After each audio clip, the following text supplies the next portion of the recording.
1, 2. Hey folks, how's it going? It's a Wednesday.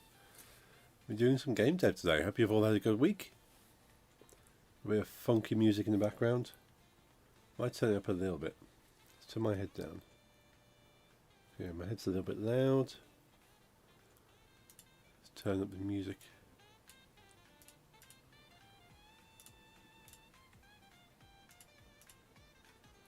Yeah, that's good. Got a little bit of a cold, so if my voice sounds a bit croaky, that's the reason. Hey Jeffrey, I sell nudes. The best nudes on Twitch. Hope you're doing well.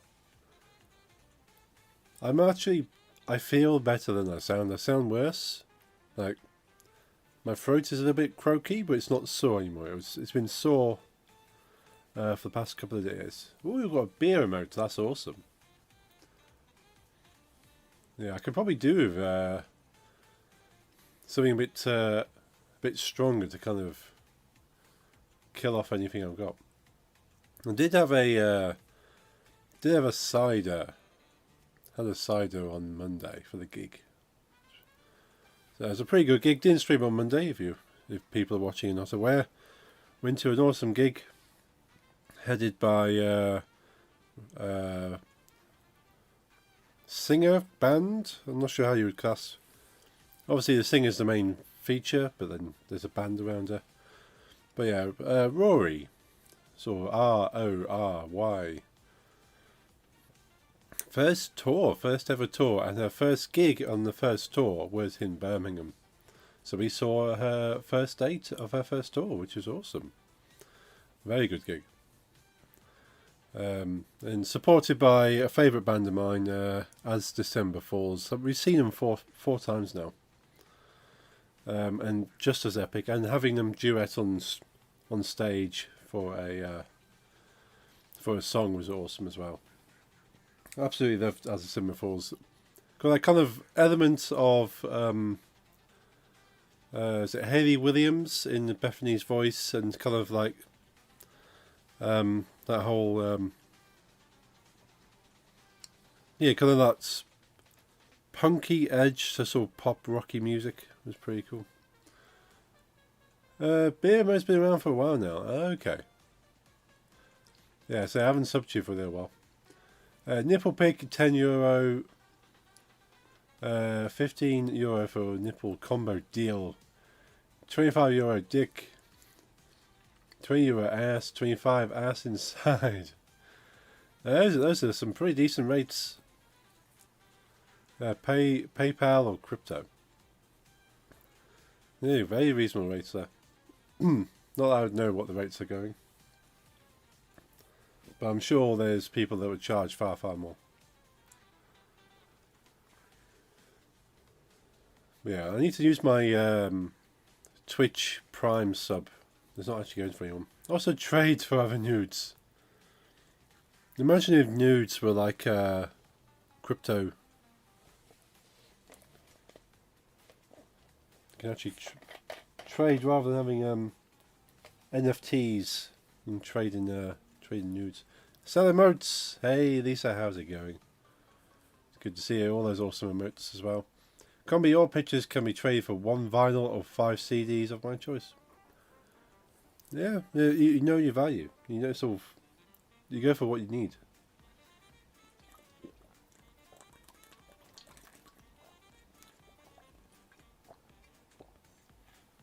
Yeah.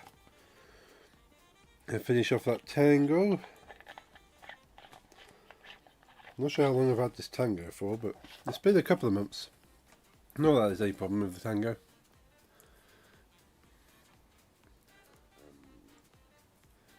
Just don't tend to drink soft drinks very often. Yeah, I'm quite liking this music. If anyone's wondering what I'm listening to right now, it is a 1 hour 15-minute long video on YouTube called Electro Swing with Funk. Groovy beats for focus. I'm a big fan of electro swing. I like the swing style. And putting the electronic vibe onto it as well. Just makes it a bit more cooler. This is all since you haven't been a while. Another manure than 1 year ago. Ah, okay. Well, there you go. So yeah, I'm not familiar with a couple of those at least. No, beer mode is cool though. Oh, the tea, is that coffee? Like a black coffee one there. Yeah, coffee, I can see the code there. I think the rest of them I recognise. Maybe not the dead rabbit. So yeah, probably the beer, dead rabbit, and the coffee emote. Not so familiar with. But yeah, I haven't used my Prime sub for anything for a long time. Because it actually requires me to watch people. Which I don't tend to do very often. Or if I do, I just open people in the background and walk off. So I'm always got something going on. Speaking of which going on, let's switch over the screen.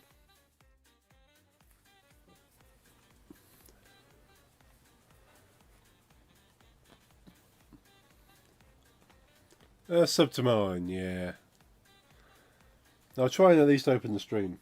Usually when you're streaming on a Thursday, I'm out of the house. Well, I'll try and sub. Has this gone to sleep? So everything is keyboard. I think the battery in my keyboard is not great anymore.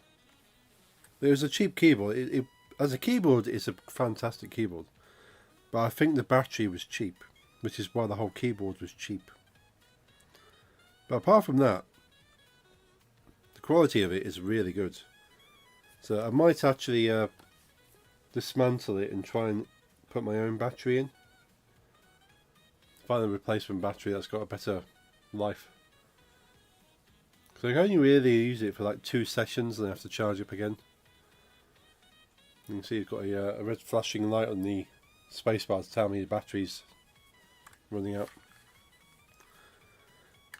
And of course it turns the lights off, which is one of the main features that I like about the keyboards, is that it's lit up and I can see the keys. The brand is Klim, K-L-I-M.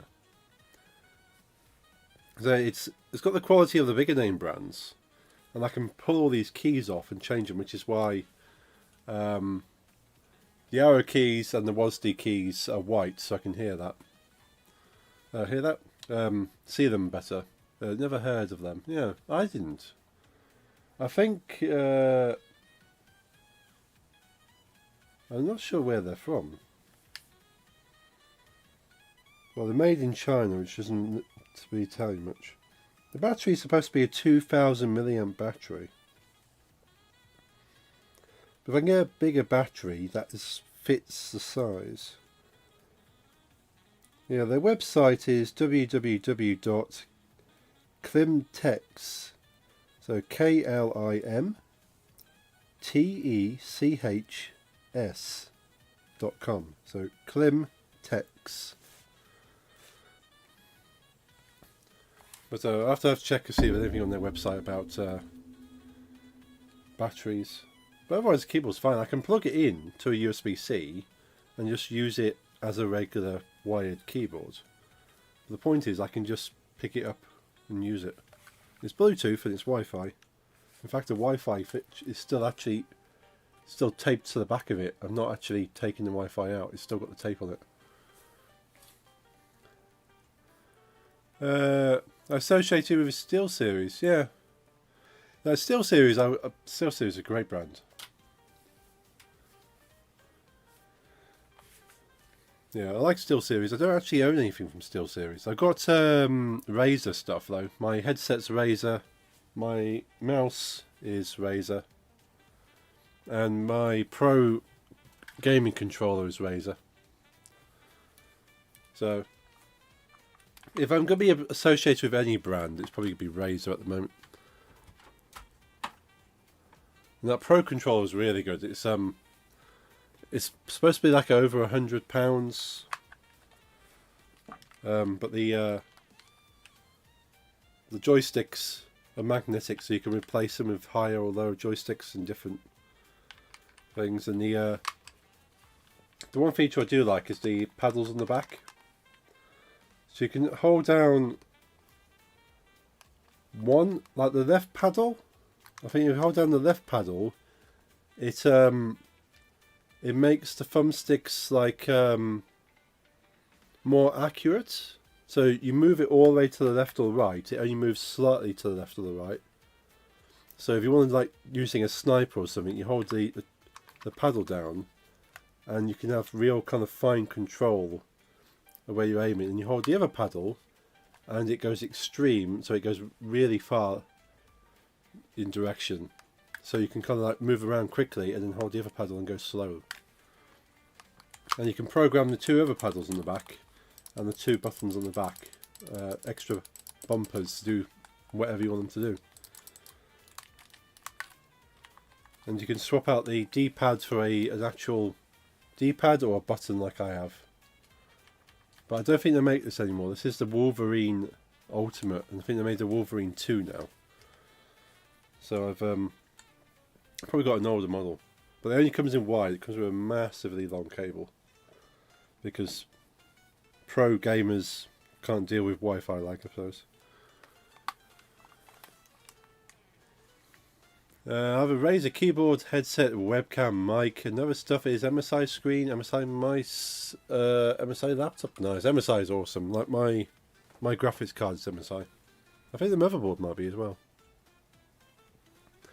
But I have no external MSI stuff. It's all kind of internal PC bits. Was the graphics MSI? It might be. I don't know. I did have an MSI graphics card at one stage. At the very least. This might be the current one. But yeah, I like Razer stuff. Razer's pretty good. And I would have a Razer keyboard. Maybe the next keyboard I buy would be Razer. So I can just complete the set. And I've seen that Razer even brought their own version of the Stream Deck out. But I've got the Elgato one. It's doing alright at the moment.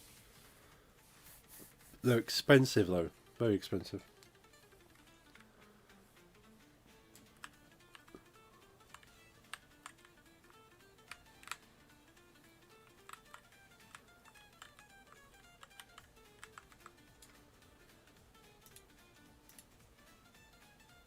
Go thrifting and found a €200 Razer keyboard for €25. Wow. That's a decent one, those.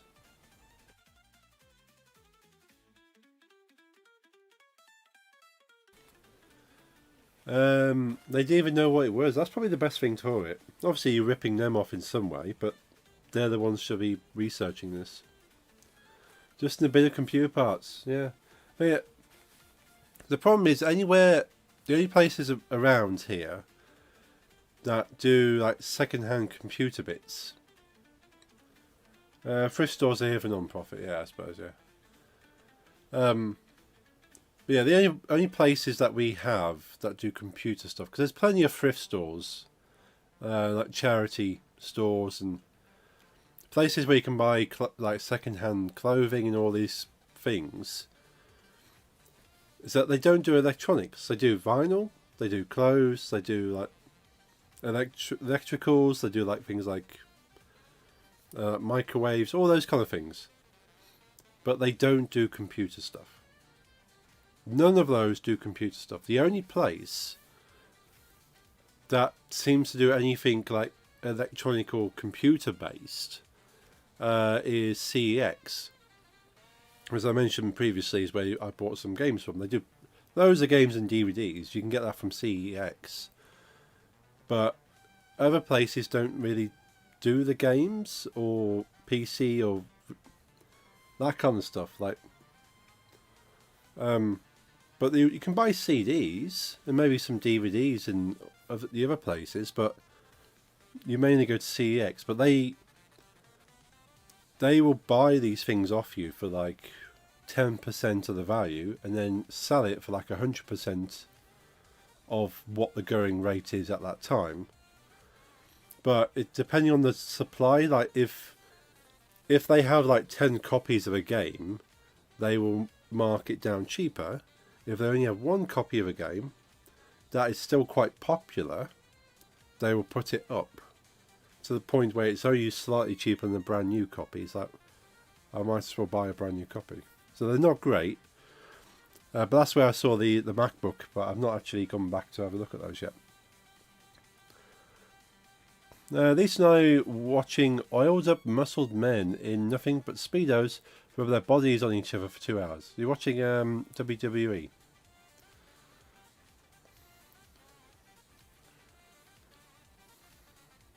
Yes. Sounds like a fun time.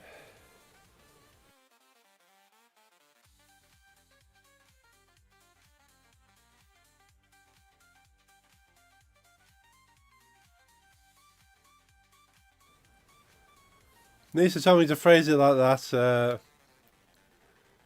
I want to see how long it would take to figure it to be doing. Yeah. No, that's what it is. That's basically what it is. The thing is, there's a lot of very like anti-gay men that would watch that and then cheer for it, but don't like being told that sort of you're like watching muscly dudes wearing next to nothing sort of touch each other.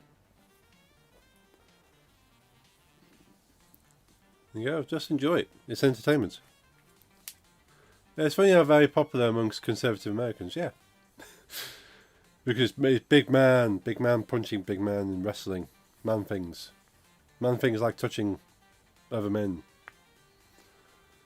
But it's not gay because it's like wrestling. I just like looking at big muscly men with no clothes. What do you mean? It's very homoerotic and drama quite similar to drama. Yeah, it's a big drama. Like it's theatre. It's sort of sports theatre. It's sports entertainment. So it's like, well, the whole thing.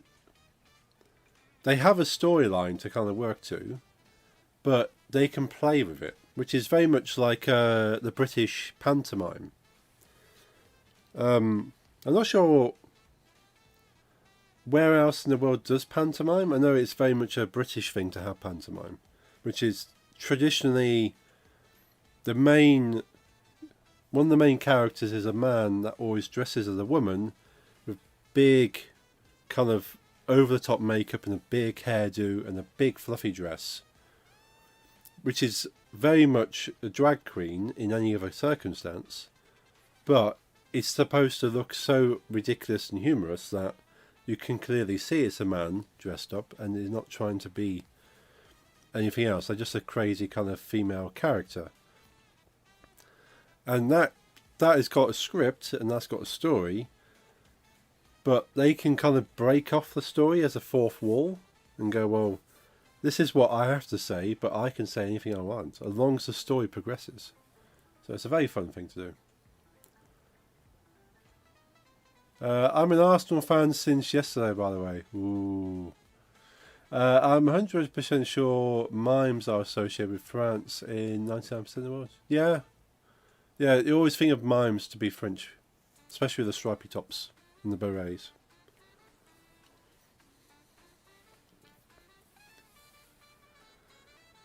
So why are you an Arsenal fan now?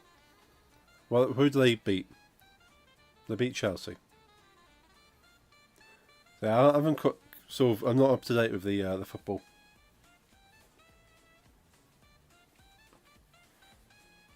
They slaughtered PSV, most hated club in the world. Nice.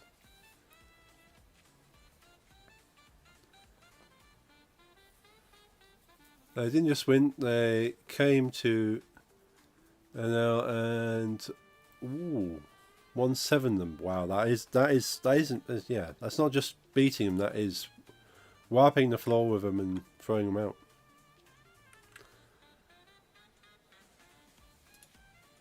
Nice. I know PSV tends to be quite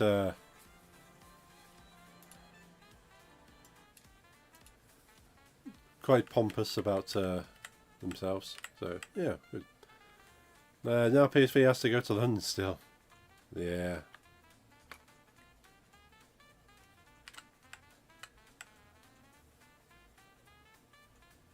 Oh, not PSG. Ah, those are from ours. They're from Netherlands. Gotcha. Yeah, I actually like PSG. Gotcha. Yeah, I think I did get confused between the two.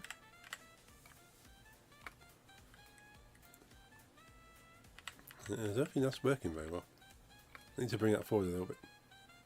Oh no, it's out of there.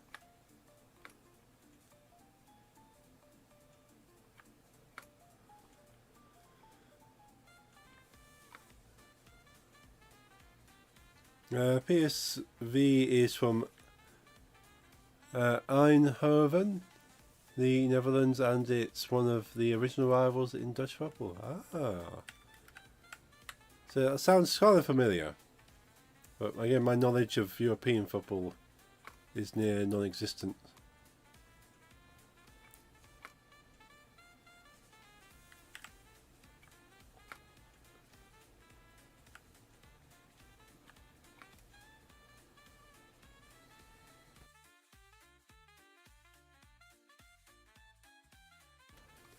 Do you know the Dutch electronic band Philips? I don't think so, no.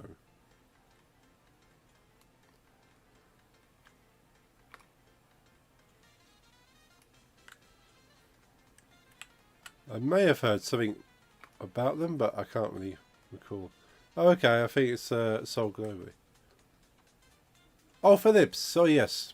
I was thinking of something else. Yeah, I know Philips, yeah. Yeah, you don't tend to see them very much. Yeah, it used to be a brand quite big in the UK. Yeah, you don't tend to see them very often. We've been taken over by things like Samsung.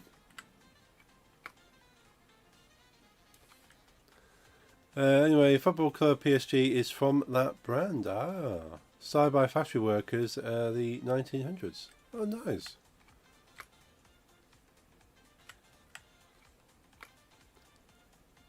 Yeah, so I saw something actually. Philips sports team Varinging.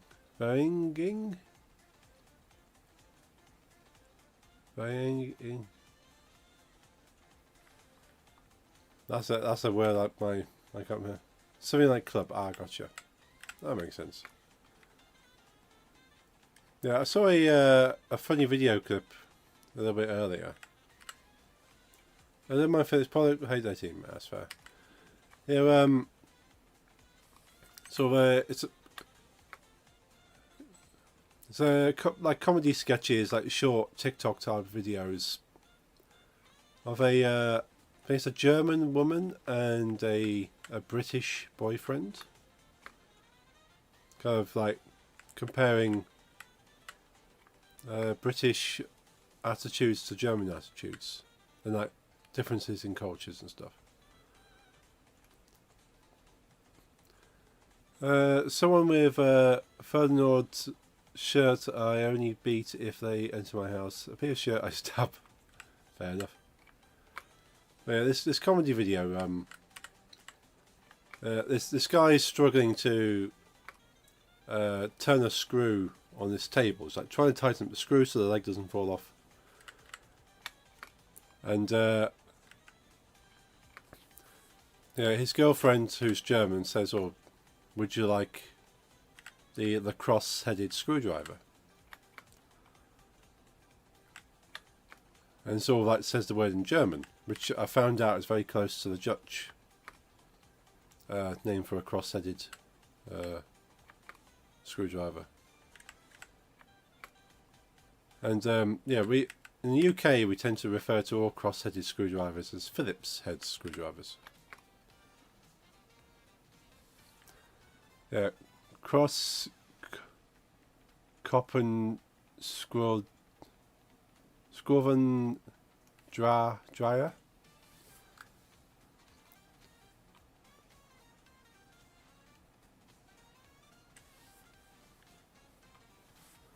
Yeah, that's yes.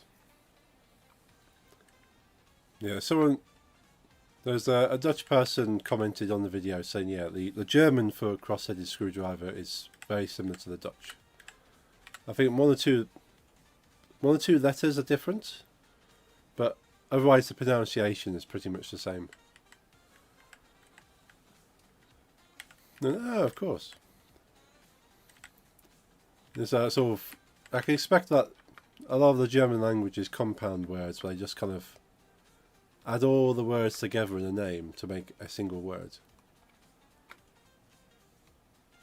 But yeah, I say in the UK we refer to all cross-headed screwdrivers as Phillips head, because apparently the Phillips company made a variation, and even though not all cross-head screwdrivers are Phillips style, we refer to as all of them as Phillips. But I know there are several different versions. I'm very, very happy with Arsenal, by the way. They did good yesterday. That's not something I can say very often. Now my second favourite Premier League club. Nice.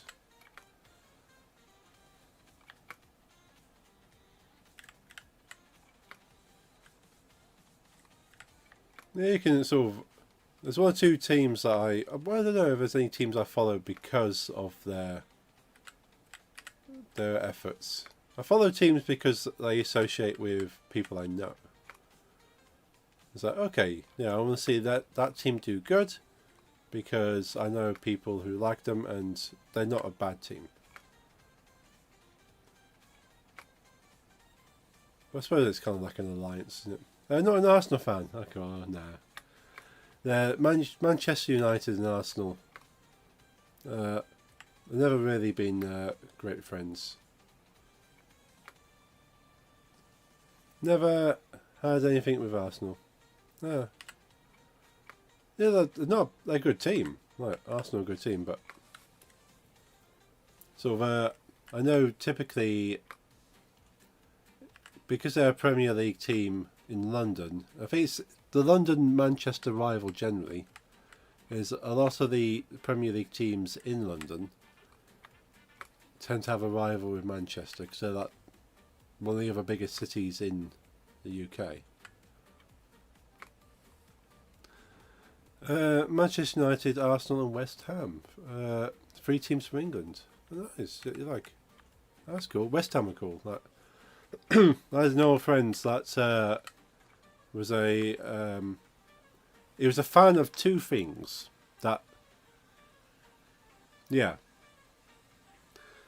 A friend of mine was a big fan of 2 things, and that was West Ham and Iron Maiden.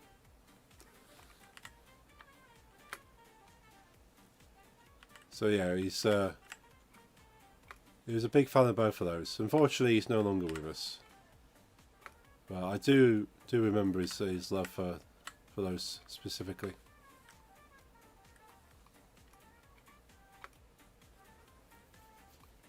So I do like to see West Ham do well for him. So you know what, your team's still doing well. But I've not actually seen any of their scores recently. Not many teams. Like Ajax, Almere City. No, they got kicked out of the Premier League this year, and Go Ahead Eagles. Oh.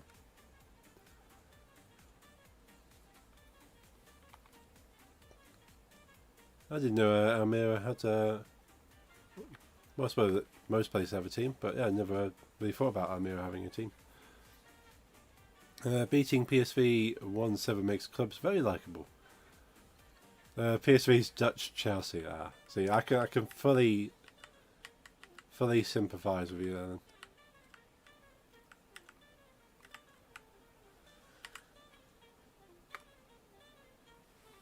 I feel I need to move the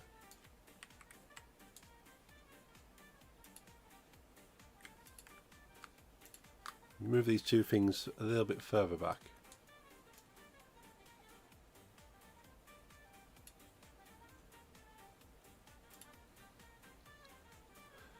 Go Ahead is quite local to us now, and they slaughtered PSV as well last week. 2 times in 1 week. That made Ajax have a solid #1 spot this season. Nice. That's good news. My favourites in the Netherlands are Ajax and then Go Ahead, Eagles, and then Almere City. Awesome.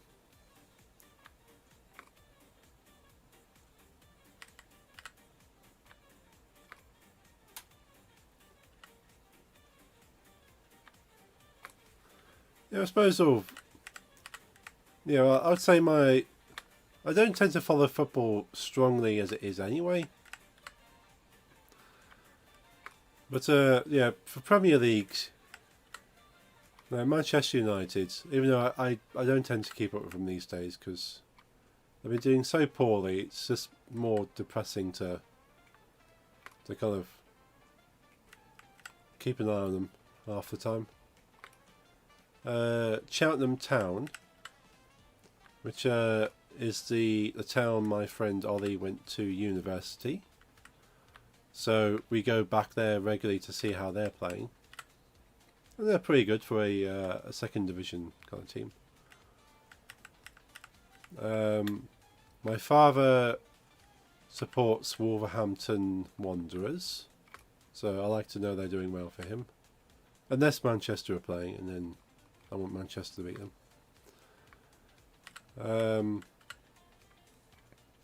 And then, yeah, I say I keep an eye on West Ham occasionally for my old friends.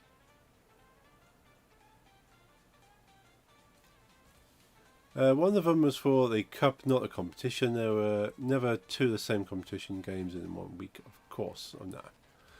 It was just random luck they had to play within cup and competition for the same two teams in so little time. Ajax are already out of the cup this year. Team I have the most merch from and team shirts besides Ajax is Barcelona. Nice, yeah, Barcelona's cool. Historical friendship with Ajax. I know typically Barcelona do very well in any kind of European competitions.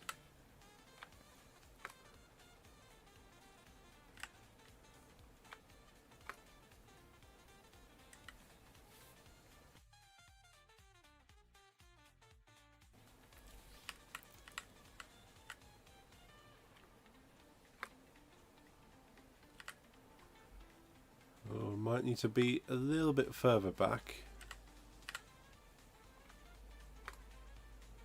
Let's see how easy it is to try and complete this. I'm still 46 squares off somehow.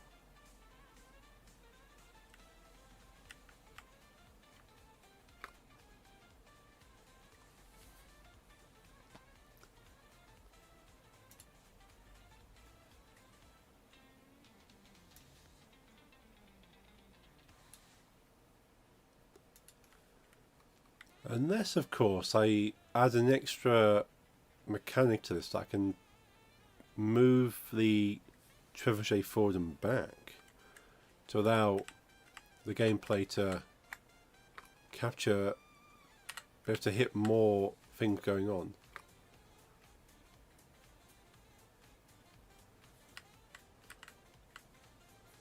Because as it is, you can't really see what's going on over there. Pretty sure I've got everything at the bottom there.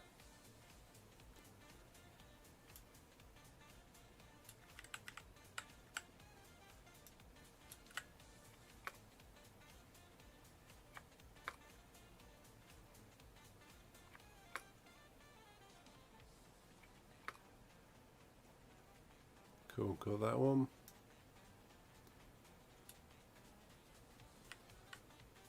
Oh, got one there.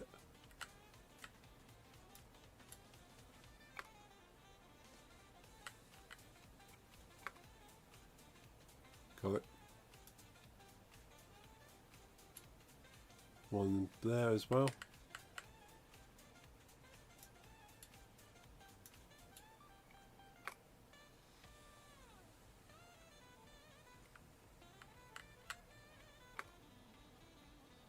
So much harder.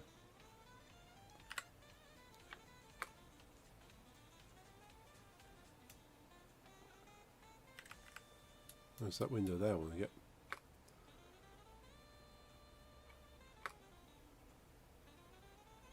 Did I get it? think so.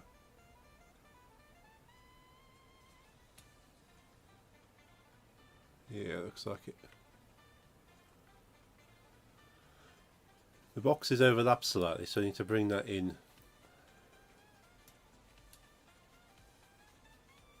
Ooh.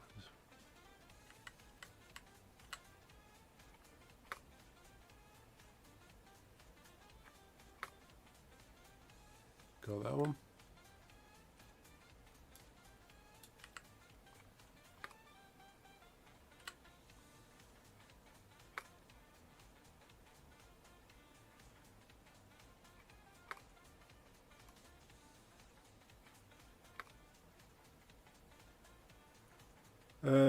Done with the body of the girl I'm drawing for my dubstep songs artwork. Now only has left. I'm satisfied so far. Nice. Want to see? Sure. Always happy to see your work. It's exciting stuff.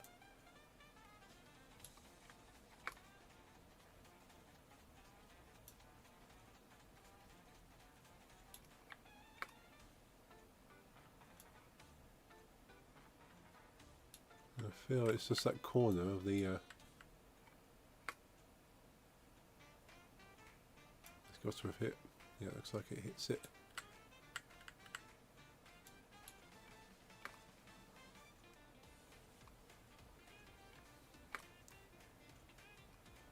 I feel, I don't know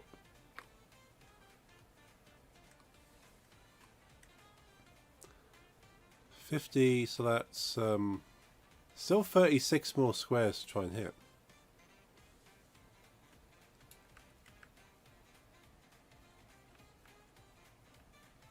We've got the windows there.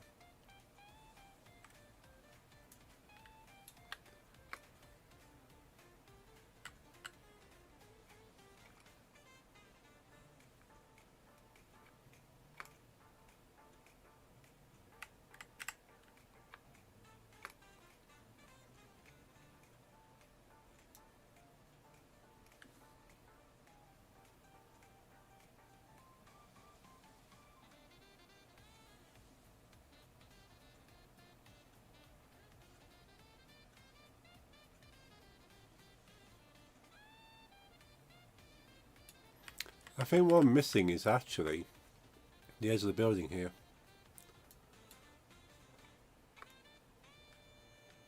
Yeah, so I need to bring that in slightly because that crack is just hanging off the edge of the building.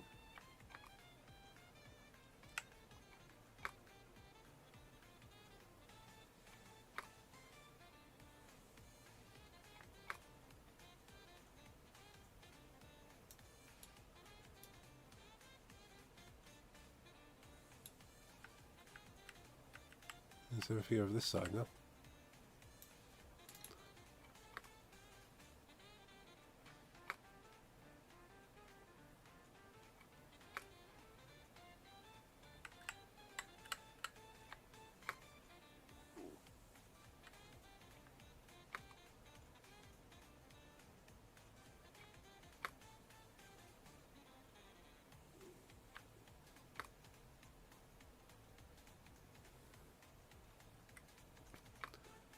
Still got over 20 squares somewhere on here to hit. Let's cheat a little. What are we missing?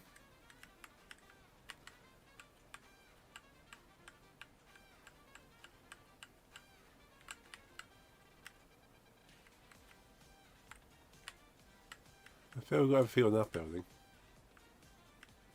So this is where it shows how the game works, is that you're basically just passing through this grid here. So that's where the illusion breaks, when it overlaps too much.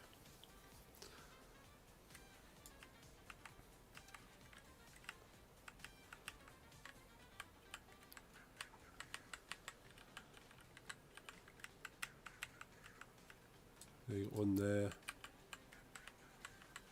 Oh, we've got one there, the corner of the window.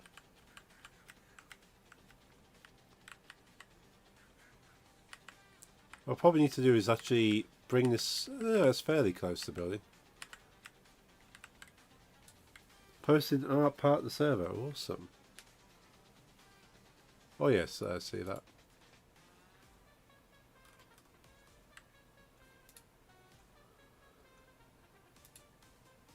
Oh wow. That's really cool. You're definitely definitely getting better and better at this.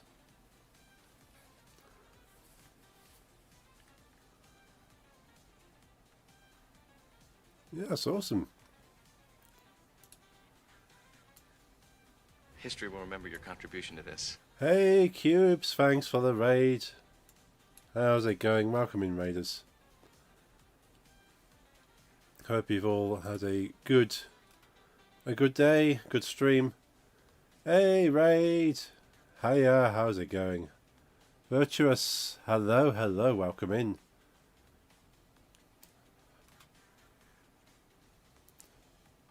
I'm not very big hype on raids. I'm very low hype. I'm typically a low hype person. But I do appreciate you coming in. Welcome on in. And so I'm even less hype today because my throat is a little bit cloggy and my head's a little bit cloggy. A bit of a cold. Thank you, cool beard. Thank you very much. It is quite the beard.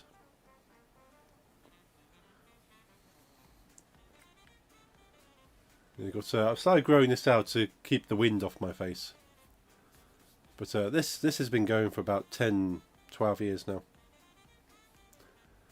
Stream was pretty good. I was finally able to do some more game dev, so I had a great time. Awesome. Yeah, it's always a good time when you can do some game dev. How long is that taking you? I say about 10 years, but I think it's probably... It's hard to say...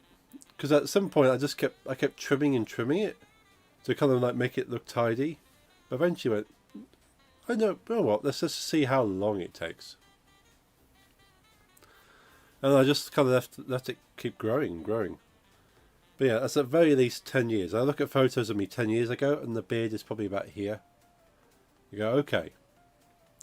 That's probably, at one stage I just had a small goatee beard. Just this bit around here, around the mouth and a bit on the chin. And sort of, I think the problem is I cut it too short underneath. So I only had 2 wispy bits. And I thought, that's all I can grow. But then I started then it grow further underneath the chin. And you go, actually, I've got more thicker growth under the chin than I do on the chin. And that's where it just kept going. And I just don't cut it very often. 10, yeah, dedication.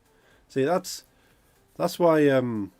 How's Ollie doing, by the way? I liked him when I met him. Ollie's pretty good. Ollie's he doesn't tend to do a lot these days. He's mostly music producing and write. He writes music and things with words like books, screenplays, videos, and stuff. So he's I'm gonna try and get him on the stream at some point. So actually bring him back and get to chat to him. Dedication, cool, yeah. So it's one thing. I know there's a thing between like there's a certain interaction between sort of partners, well, men and women, heterosexually, but obviously between any other combinations, that you either like a beard or you don't like a beard, sort of on your partner. But I can appreciate people who like beards on their partners can see the dedication it takes to actually grow and put up with the annoyances of a beard. And you go, well, that's kind of dedication and staying true to something. So that's probably a good quality in a partner. Likewise, constantly shaving is also a very dedicated pastime. So, but basically, I think general grooming is a very attractive quality. So facial hair, whether it's off or completely grown, it's a good indicator of someone's kind of dedication to a look. But yeah, no matter how much hair you want to grow or can grow, it's all good stuff. But I'm just lucky. I don't know how it just keeps going. But then likewise with the hair. Like, at one stage, I always kept my hair short. I thought, you know what, let's just see how long it goes. I don't think my girlfriend let me clean shave. I just keep a fixed stubble. Sometimes I'm lazy, let it grow long until it gets annoying, yeah. Like, I'm fortunate the sideburns and the chin never itches. Have no itchiness. There's a patch just either side, here and here, which I've not shaved for a couple of days. If I leave it like a day or two more, that is going to irritate me to hell. So is that a fixed stubble stage now? But I'm going to need to shave that pretty soon. Because my hair tends to curl a bit. When it curls, it digs it back into my skin. And that's where it becomes, I just need to shave it off. But I'm very fortunate. The rest of it just kind of grows down, not back in on itself. So yeah, I'm very lucky. And I appreciate sort of there's some people that really want to be able to grow a beard to this kind of standard and just can't. It's unfortunate genetics. Yeah, mine's either side of my chin gets itchy. Sorry to hear that. Yeah, I'm not sure like moisturising and stuff. Because you can get beard oils, beard balms. If you're going for the whole kind of like maintenance thing of a beard, you can kind of sometimes train the hair, but then like massaging the skin and softening the skin and softening the hair may stop the itching a bit. And so that might help, because I've started doing that with mine because my hair gets quite woolly, you know, like an old kind of shaggy dog. When you stroke it, it feels like you've taken skin off your hands. My hair can get like that, so I do have to occasionally put something in it just to soften the hair a bit. Nothing grows on my face pretty much. That's okay, Cubes. You're rocking your style either way. It's all good, letting my hair grow. Can't be bothered with all the grooming stuff now. It does take a lot of, like, the amount of time you can put into looking after the hair on your head goes into your face as well. So that's just an added thing. So it's, yeah. That's why I tend to have mine I have this beard plaited for most of the week. And I'll kind of rinse water through it. I'm fortunate I can run water through this and the plait doesn't come off. Like, there's no ties on that. There's no bands. This plait will just stay. So I can run water through it to keep it sort of fairly fresh, and then unplait it, brush through, wash, condition, oil, and then replait it again, and it's just stays. So I only really have to do like a weekly thing. No bands in it. Nothing at the top, nothing on the ends. It just holds. I do have bands, and I've got some Viking beads that I might actually plait in next time. But the beads add weight to my chin, and maybe if I go out to a special event, I might do that. Yeah, that's cool. Well, thank you. But that's even with oiling. So that this has been oiled with like beard oil and stuff, and it still holds. But that's how kind of thick this stuff is. I reckon if you harvest the hair from my beard growing follicles, you could probably turn it into a tensile fabric that will become unbreakable. Be like a Kevlar jacket. So yeah, the follicles of my chin basically growing steel out of my face. Like Spider-Man's webbing, exactly. I could probably swing, if I could grow this a few more feet, I could kind of lasso it onto something and swing through the air. Be Beard Man. Friendly neighbourhood Beard Man.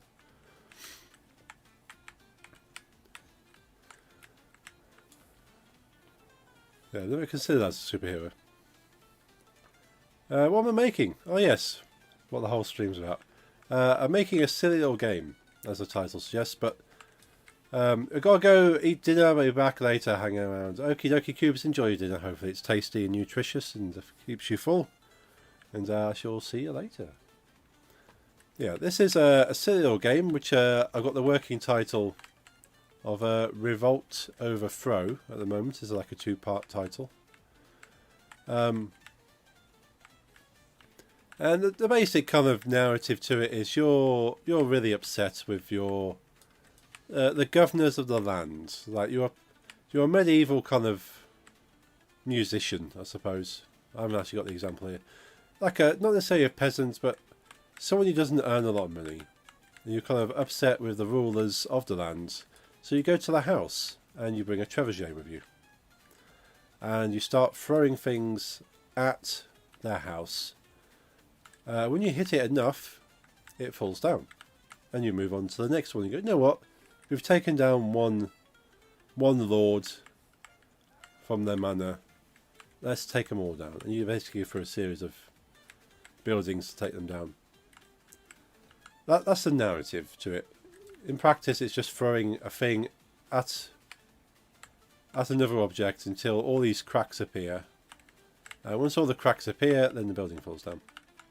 I've got a crack there I need to hit. I'm basically cheating at the moment. I'm in developer view to identify where I'm missing cracks. So I've got one on the side, one in the window. Let's go back into game mode.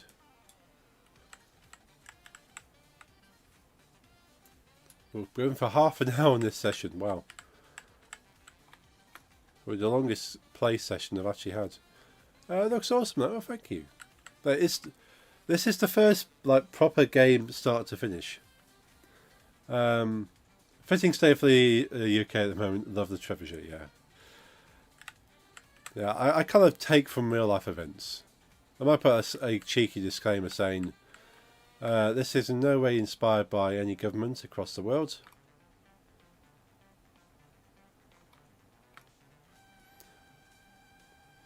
But yeah, I've never made a game from start to finish. This is my first game from start to finish. I've done like little, let's find out how to make a finger move around the screen. Let's find out how to sort of change a colour of something. Like little exercises. But this is the first time I've gone, let's make a game. And they go, well, I started off with a rock and a building. And just like push the rock at the building. Change the angle of the rock. Push the rock higher. And then brought in the trebuchet. Let's make it look like the trebuchet is pushing the rock. And then I've got to the stage now where I've got all of this going on. So at no point did I design this game. I just kept going with it. And suggestions from chat of to silly things I can add into it. Which some of them are in it, some of them are not quite there yet.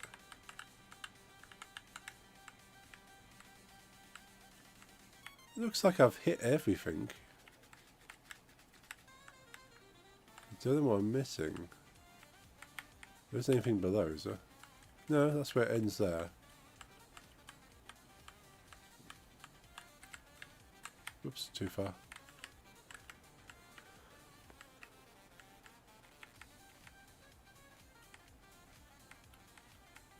So basically tested, this is level 2, I've just made level 2. So I'm testing this. But I'm confused as to why I'm missing something. Let's open up the...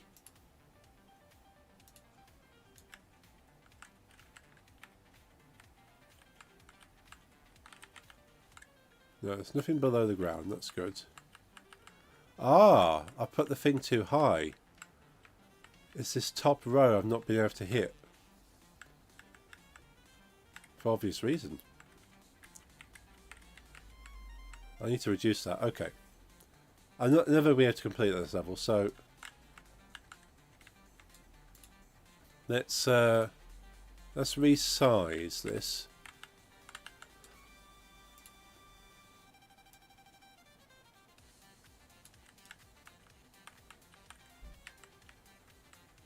That's kind of the only problem I've got with the method I've used. Because I auto-generate those cracks. So all those cracks you see are auto-generated based on this object. So you've got an invisible green square here. And there's nothing in it, it's just a green square.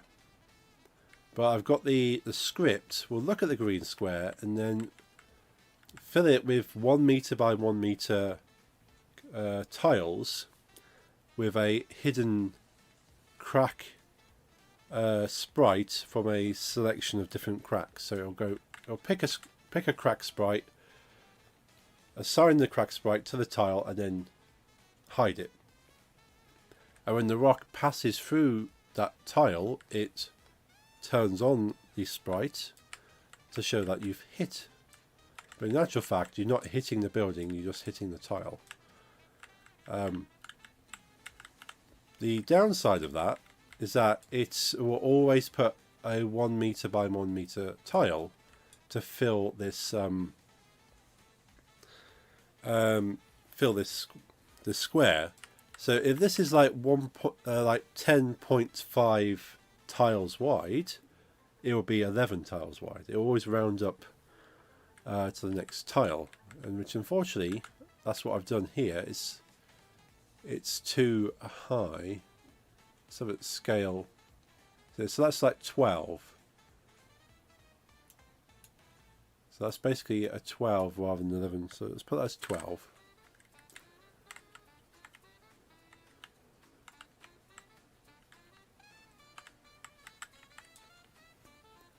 And make that 10.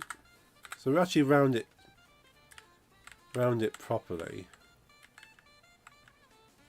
So in theory, then, that should generate. We could probably get that a bit lower. That's not quite touching the ground there. Let's bring that down.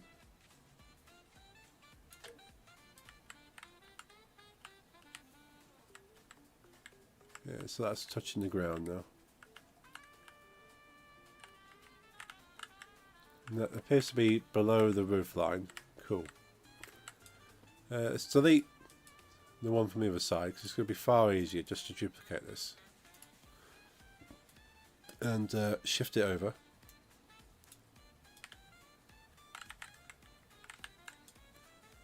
I've got another piece of script that will basically count up how many tiles there are in the entirety of the game. So I can make as many of these tile squares as I want. And they all kind of act as one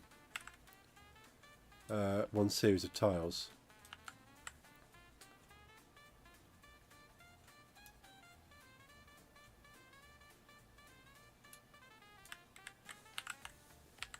So this is only fiddly bit. It's just kind of lining the tile grid up with the buildings you see on the screen.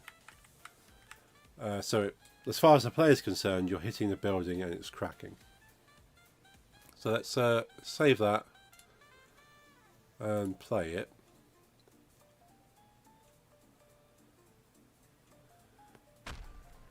And go back to that. Okay. That seems to generate the tiles appropriately. Let's look at this one. Yeah, awesome.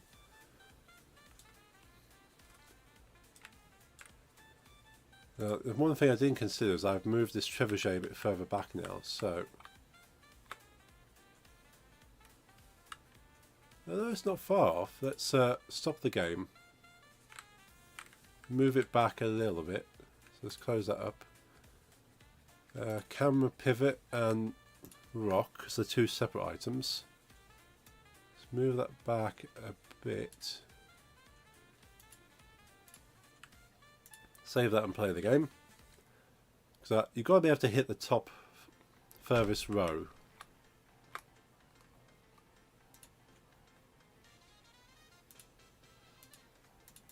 I crashed it somehow. Try again. What area of the UK are you based? Obviously, you don't have to answer. I'm in Essex area, unfortunately. Oh dear. I am Midlands. I am just south of Coventry and Birmingham. If I say Shakespeare, it might allude to where I am.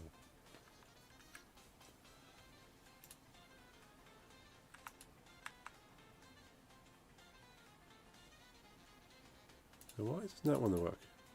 Well, that's my my keyboard is switched off. That's why. Good job I got on-screen controls.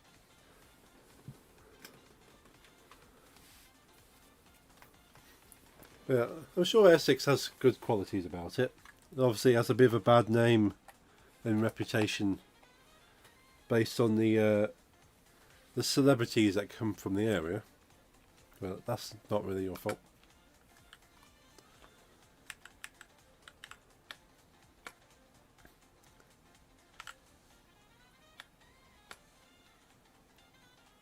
Yeah, it needs to be a bit further back.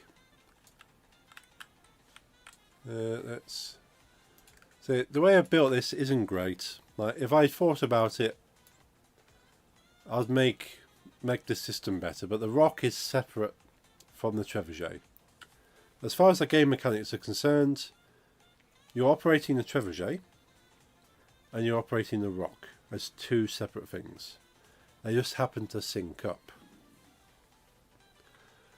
But to the player, it looks like the trebuchet's throwing it. The shirt you're wearing from Monday's gig? Yes. Yeah, I just threw this on.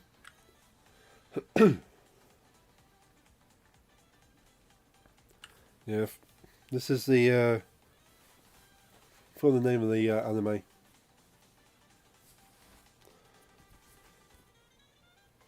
So one of that angry metal cat thing. Can't really see it very well.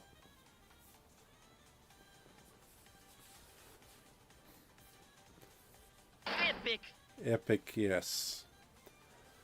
Yeah, I tend to, if a shirt's not too bad, I tend to. So, oh yes, I'll share it in the stream. I won't take it off now. Don't want to get thrown off Twitch. Oh, nice, lovely areas around there. Not a big fan of Birmingham.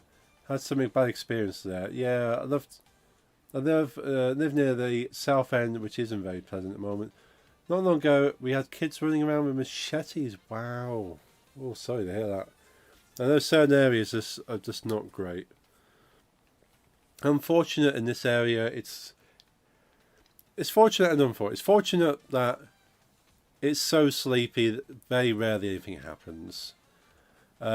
But then unfortunately it's so sleepy, rarely anything interesting happens. And you have to travel to Birmingham to actually enjoy anything specific. But there's other places around which you can kind of go to. But yeah, we used to have a lot of cool stuff happening locally, and it's just all been shut down because it's too noisy and we need to be in sleep by 9 PM. Generally, as I thought of the town. But yeah, I'll share a picture of my shirt in my Discord. We do have a shirt, t-shirt show channel in my Discord. So if you've got any cool t-shirts you're wearing today, you can take a photo and whack them in there. I have a massive collection of geeky crossover type t-shirts, which I've had to stop collecting because I've run out of space. And I know a lot of people would have a collection of band t-shirts from different bands. I've only got a handful of bands on my t-shirt. Most of them are like geek stuff, sci-fi kind of references. Yeah, I get you. We're hopefully moving to the Peak District area. So, ooh, nice. Very nice. That's gonna be far, far better. Like I've rarely go up north. Like the furthest north I went was towards the end of last year for a holiday break. We went up to Penrith in the Lake District. It's a completely different life up there. Like we met a couple of Londoners who actually moved up there and bought and did up the place we were staying. Lovely couple. And they said, yeah, the life is so much nicer up there. More peaceful. Need to share my current shirt as well today. Ah, cool. We'll keep an eye on that. Absolutely love Lake District. We travel around in our van a lot. Nice.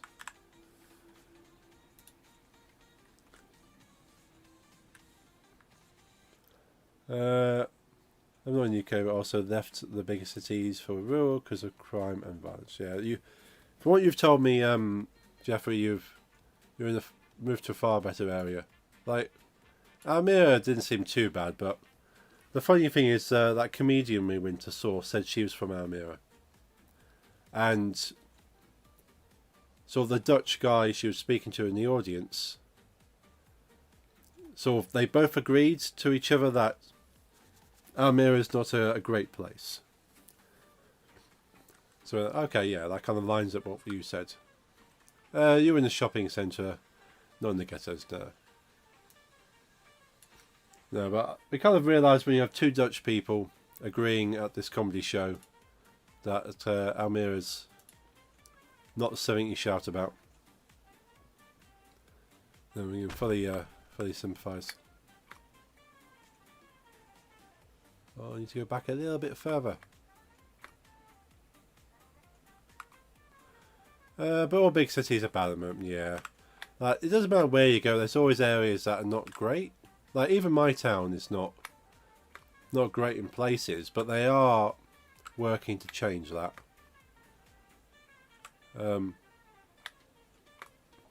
They actually knocked down a load of houses in a fairly bad area and then rebuilt them with like modern stuff and relocated all the families to somewhere else. Because yeah, the area was old, so they knocked it all down. There is actually one area that could do with redevelopment, and that's known for a bit of trouble. That's the other side of the town. It's bouncing off. We're not actually. But yeah, every place has their bad areas, but I suppose some places have areas which are bigger than others. Of course, as a tourist, you wouldn't notice, but there it is different. Oh yeah, like people say, my town is wonderful. They like talk about, they visit. Oh wow, it's so beautiful. There's so many nice things to see. Like the river runs through it, and you can sit by the river. You see the swans swimming by, the ducks, and sort of like we have a theatre where you can see like sort of famous actors on the stage reciting Shakespeare, and it's wonderful, which I'd agree with. But unless there's only so many times you can do those things while you're living here before you go, yeah, there's nothing else to do now. That you see people say, oh, where's a good place to go drinking for in the evening? We want to go and have a good night out, some music, some dancing, some drink. You go, well, I can tell you a couple of wine bars that will sell you really expensive wine or cocktails with a little bit of music playing in the background while you sit on fancy chairs. There's nowhere like a club where you can go dancing and have a party. It's all very, very kind of like chilled atmospheres where you just enjoy expensive stuff. And they're not built for people who live here. Well, probably some of the people. There's some people with some very big houses around here. But yeah, there's not really much. You have to go to places like Birmingham, as I say, to really enjoy yourself, generally speaking. Which is a shame. But the whole kind of town is set up to try and take as much money from people coming to visit us, not for people living here. Which is a shame, because it's a nice area. But yeah, once you've done it so many times, you go, well, yeah, it's not exciting to me anymore.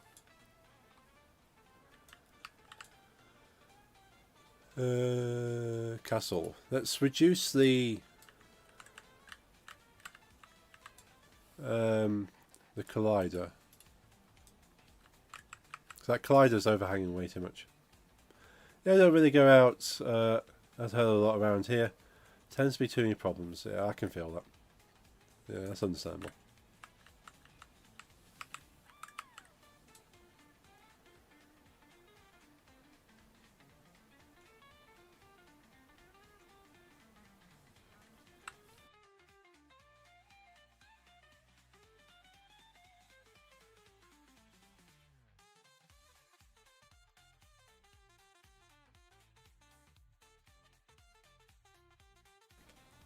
Oh dear. Making games is way more interesting anyway. Yeah. Yeah, I quite like sitting in creating stuff than...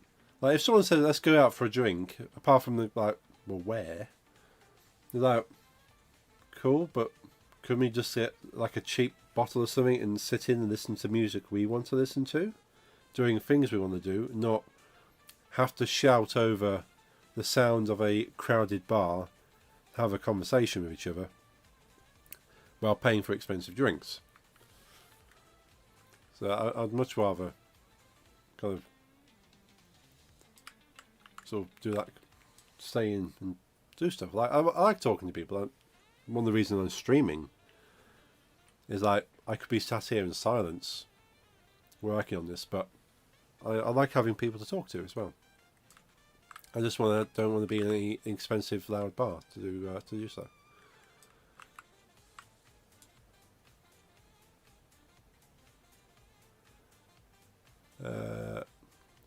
Let's have let's save this. Have a quick look at level 1. Because I reduced the collider.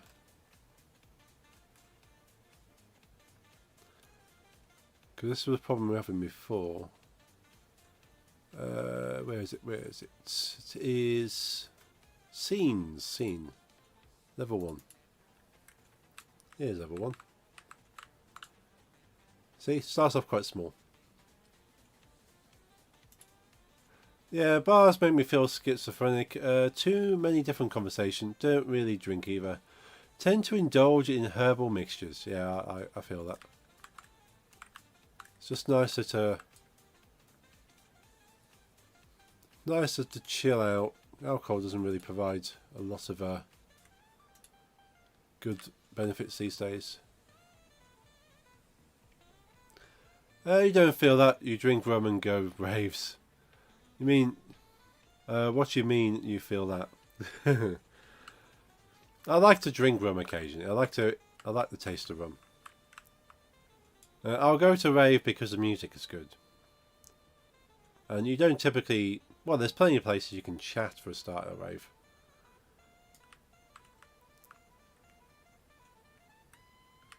But generally, day to day, I'd rather I'd rather indulge in herbal mixtures with close friends than go to a noisy bar.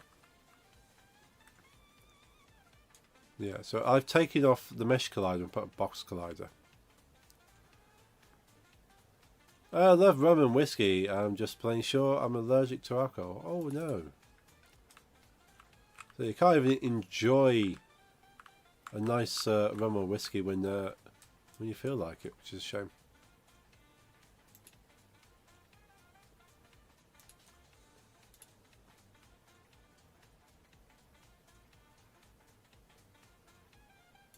Can we change the modify components?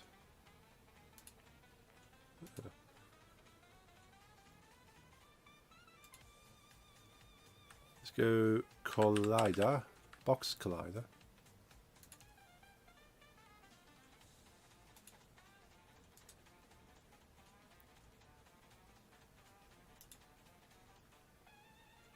Remove that collider, gotcha.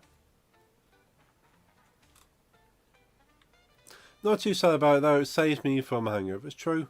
Like these days I only have like a drink, typically. Like enjoy the one drink. Oh, this tastes nice, I'm enjoying it. That's my drink done.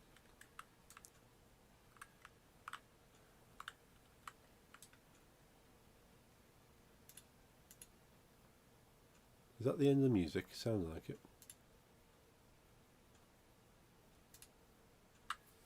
Best way really, yeah. Like, I'll enjoy a rum, I'll enjoy a whiskey. Particularly, I like bourbon whiskies.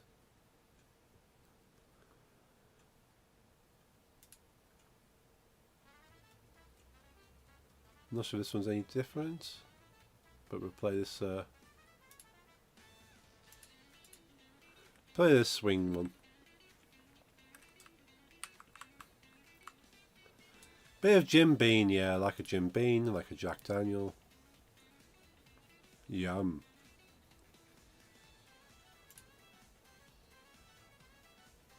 Box collider, and remove this one. Cool. So we can now shrink the box collider.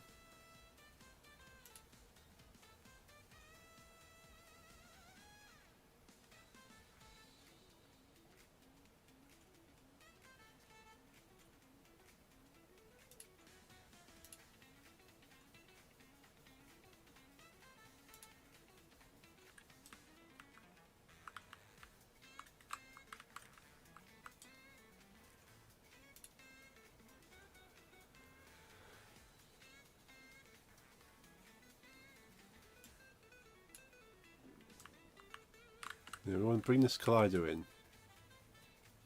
Is it Z? I think it's Z.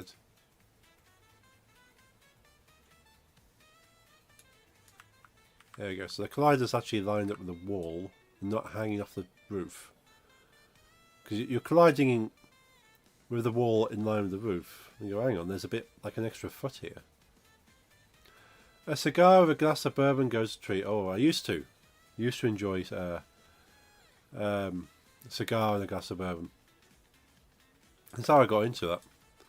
But it's been a long time since I've done that.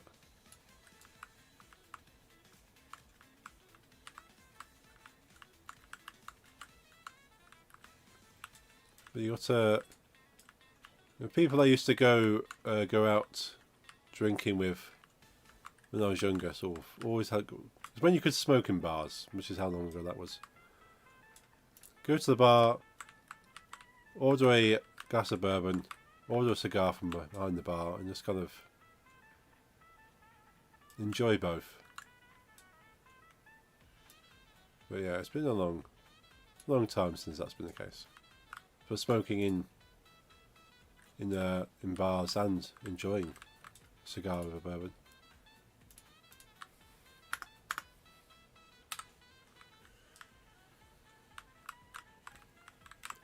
Right, okay, so we've changed that to a box collider. My indulge in cigars a bit too often. Smoking in bars was a bit before my time, unfortunately. Yeah. It's weird to think now, and probably weird even more so for yourself, if before your time you think what people actually sat at this table in the bar with an ashtray on the table, drinking and just filling the room with smoke. And it was normal. Because I remember times when McDonald's had smoking sections, and you could sit there eating your McDonald's and people smoking there. Again, you wouldn't even dream about having smoking in restaurants now. Not having to go out and freeze your arse off to smoke, yeah. That's when they had to have like smoking areas outside. McDonald's, wow, that's cool, yeah. I still remember the ashtrays at McDonald's, like these little tiny tin, like really cheaply pressed pieces of metal. Like you could just bend, like, you know, like when you get little tiny pies and stuff. Be right back, okie dokie. You know when you get like a little pie in a tin case? It's basically the same material, pressed into a flat ashtray with McDonald's written on the side. And they're designed to like be disposable. But yeah, I remember those sat on each of the tables in the smoking area of McDonald's. That's wild to think that.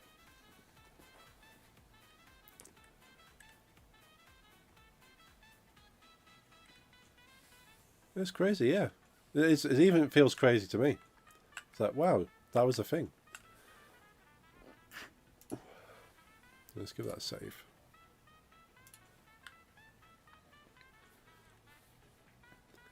But so yeah, if you consume any kind of smokable stuff now, it's out in the cold.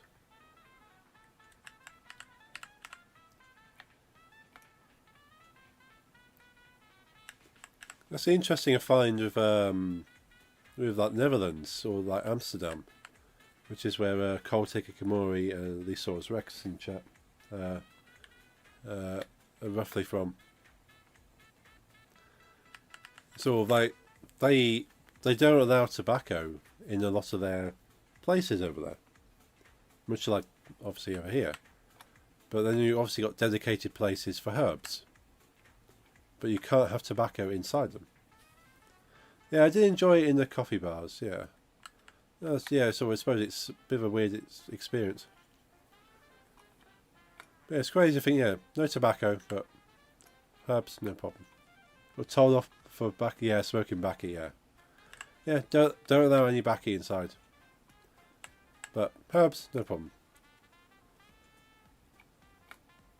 So if you're smoking there, you're going to have to be quite happy with just the herbs and not a mixture.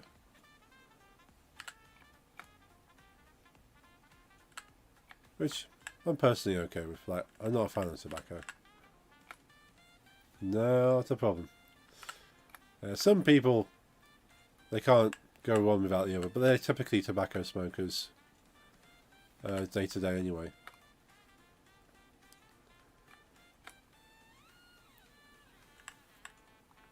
But I'm a non-smoker. I used to enjoy a cigar. That's more for like the flavour.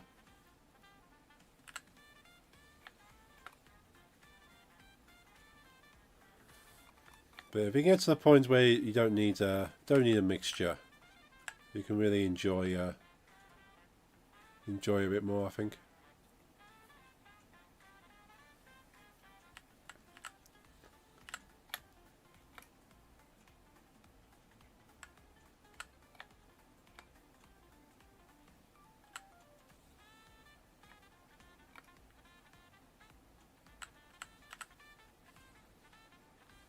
I actually started smoking baccy to slow down on the herbs. I just enjoy smoke.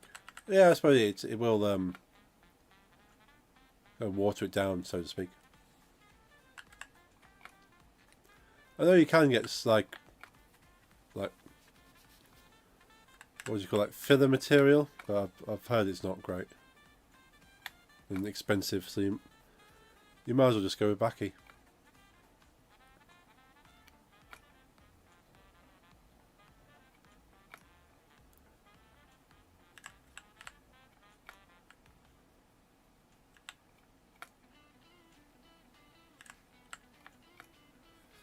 There's no sound coming from that. Let's unless it's happening, it's too far away. Yeah, wonder why that sound isn't coming through. Oh yeah, I like the herbal stuff they have in Dam, but I quite like it. Costs too much over here. Oh yeah, yeah. Like, I've looked into it because I've. Well, okay, if people can't smoke it straight, is what's the alternative? I went, yeah, okay, I'm with you with that then.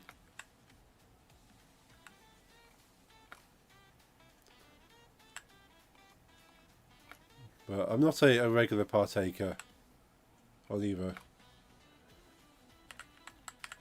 So it's not something that really concerns me. It's just the people around me, just making sure they've got options.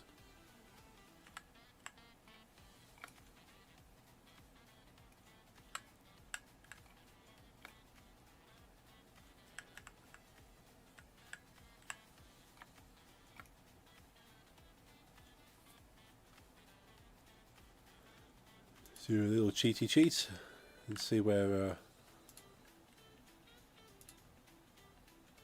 Don't really know. Oh, got one there. The best way. I've stopped for a while now. It used to be very regular partaker. Just cost too much. Yeah, it kind of goes on the luxury list, I suppose, doesn't it? Really. At this point, it's like, yeah, it can sort of on the medical level be quite beneficial, but even medicine to a certain degree can be just outside your price range. I've actually hit everything on that side apart from the top row, so I need to pull the trebuchet back a little bit. Have we got that one there though?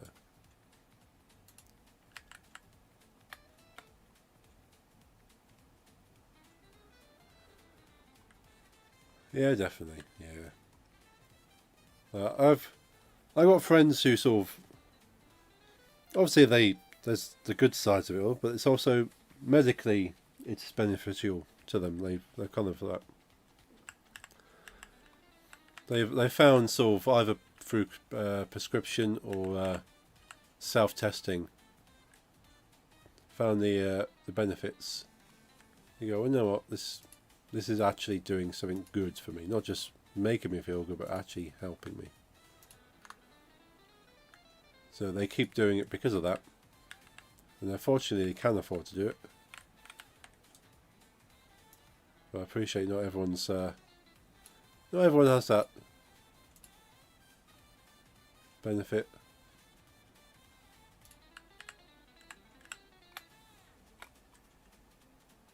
Still not far enough away.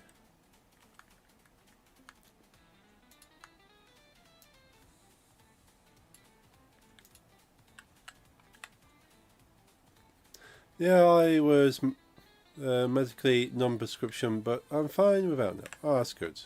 Glad to hear that.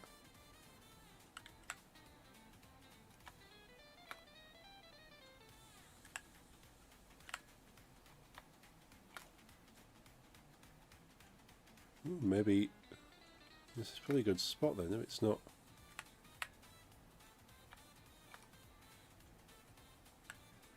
How weird. Out of interest, camera pivot, vertical.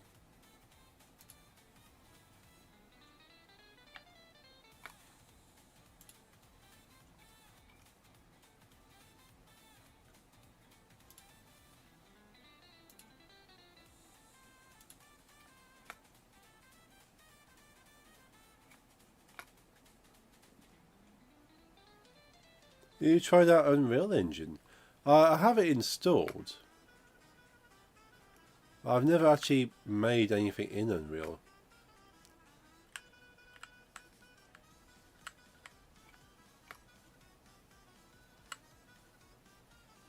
But I do have like tutorial examples that I can work with. But I chose Unity specifically because my day job, my qualifications, all C# based. So it's kind of like a natural jump from my day job into Unity programming.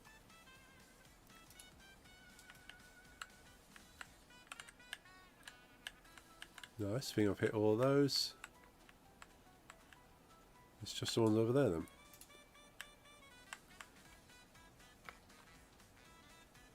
But yeah, I do want to give Unreal a try.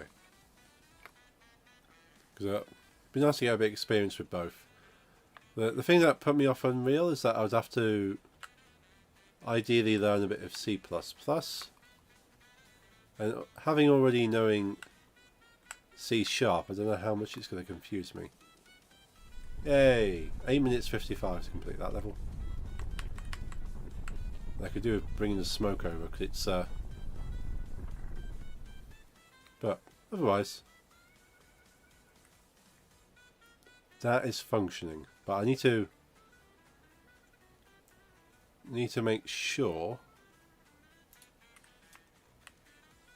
I extend these generator spawner boxes. So we've got the smoke generator needs to come across, and the brick generator needs to come across to fill that area. Although I could do 2 brick generators, because you've got 2 buildings, it would, well, I suppose because the 2 buildings they would kind of collapse towards each other, maybe. Yeah. Yeah, well, that makes sense. I like Unreal. I'm just using Unreal Engine for Fortnite mode. Oh, nice. Yeah, it looks a good engine. But I like what they've done with, yeah. Yeah, that's my little Frenchman. But yeah, that's the nobleman who lived in the house. That was raising taxes too much. So now he doesn't have a house. Made that in Blender, so it's, if you go right into it, it's not very detailed.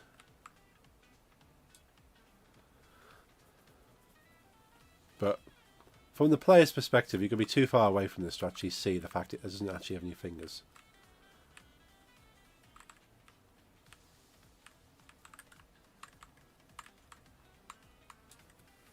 But I'm thinking I might have to add a mechanic that allows you to move the trebuchet forward and backwards. So you can, the player then has to go, actually I need this to come further back in order for me to hit higher up. Looks good. Hands are finicky to model, yeah.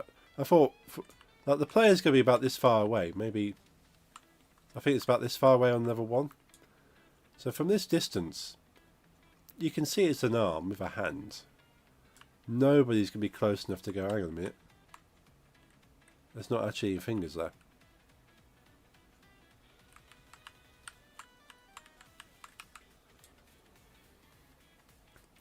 So yeah, so I might add a control that allows me to move forward and backwards. So where's the... Let's have a look where this currently sits. Is that 40?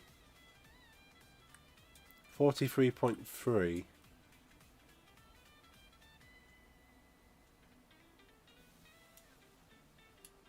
Yeah, so we stop the game, and that jumps to there. So rock and camera pivot. Need to move it back, so that's 43.3.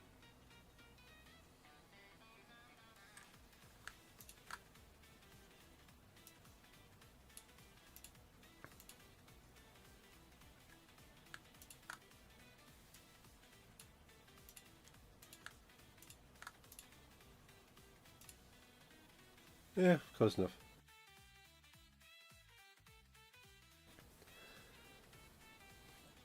Yeah, once I've finished tweaking this game, I've got a bigger project that I've been documenting for some time now. So I'll move on to that. But I decided, after learning how to put a game together and what challenges I can meet by doing that, by making this game, I can then make sure I follow a kind of a more efficient path with the next project, which I suppose it goes for any kind of medium. But I'm trying to do as many things with this one as I can to go, that's how you do it, and go, well, that works, but thinking about it, here's probably a better way in trying that. And then hopefully going into the next project with that knowledge, there's bound to be things that I didn't think about. But yeah, we're all going to get those. Using the verse language on Unreal Fortnite, it's a fairly simple language. I just like that you don't need to make models or textures to make the games. Makes it a lot quicker. Oh yes, yeah. Having pre-made stuff ready to just go is a great tool. Like, barely anything in this game I've made. Like the hand waving, I made that. The bricks I kind of made, but they're just cubes that have been stretched and just a default grey texture. Can't really call that. But the rest of this was the hills are just literally stretched circles that are painted green. Can't really call that. Trees, the building, the trebuchet, the rock. That all came from an asset pack that I bought. Yeah, it takes a lot of time as an indie dev, yeah. There's a few things I want to make in my next project because they can be quite specific. But I'm reading quite a few tips online that you make the mechanics of the game with found assets first, and then you start making your own assets to swap out, because you don't want to put all this effort into making assets and then you just can't get the game right. There's a lot of wasted time. So yeah, make it with found assets, and then you know what, I can now focus on making my own unique stuff that wasn't available to begin with. So yeah, I'm going to try and do that. It's going to be hard because I have a vision in mind of what it will look like. But if I just go, well, I need to make it a grey box environment first. Make sure it works and plays how I want it to play. And then I'll go into Blender and probably spend several days building all the assets I want. Yeah, 100% functionality before beauty, definitely. Welcome back.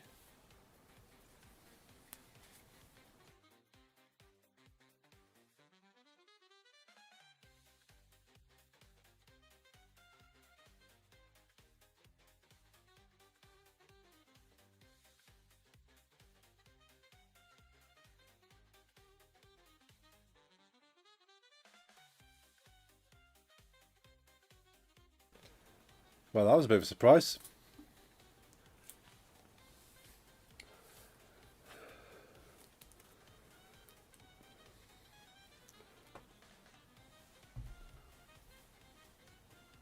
Working on Dubstep Girl's hair now. Nice. Let's dry myself off a little bit. I was not expecting that to explode on me. Yeah, you got 2 Rotties.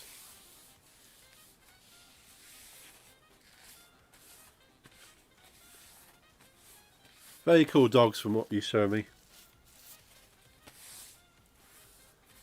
You call the girl Wobble. Nice. Cool name for an anime dubstep girl. Damn it. I got wet patches on my bed, not for good reason. Otherwise.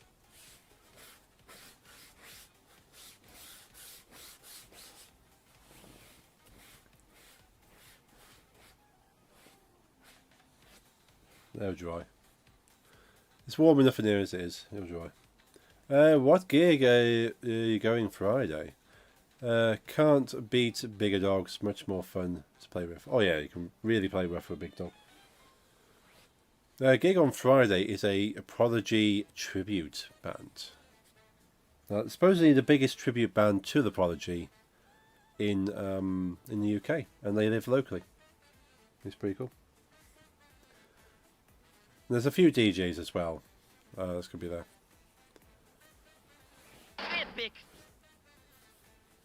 Epic indeed. Yeah, if it not familiar, so the Prodigy are one of my sort of probably my most favourite group artist musically. Got quite a few. Can't probably go at least see on there. But yeah, I've got a lot of Prodigy music, physical copies and stuff.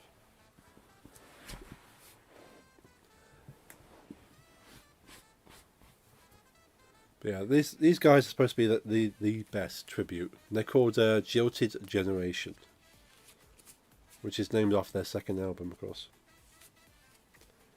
And I'm pretty sure they still have a Keith Flint kind of look-alike stand-in.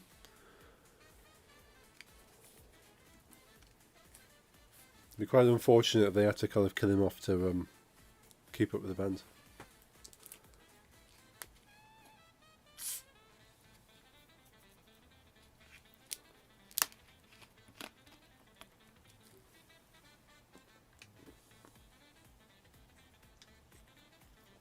Yeah, that's better. Just hoping to wet my throat and not the beards, but there we go.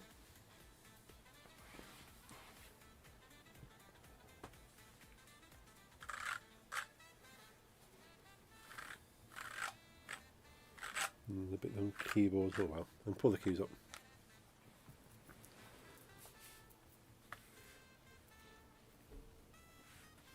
Yeah, I can suspect those two play fighting would be a war in itself. Family do dog sport, so the energy is for the competition field. Yeah,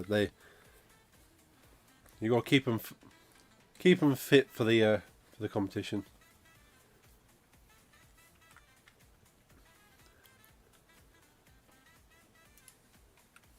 You've gone pretty well disciplined, haven't you? Although they are still Still Rottweilers and still have their own wants and desires. Female is too old at the moment. She had bad back, unfortunately, and 2-year-old male would do too much damage. Yeah, I didn't know about her back.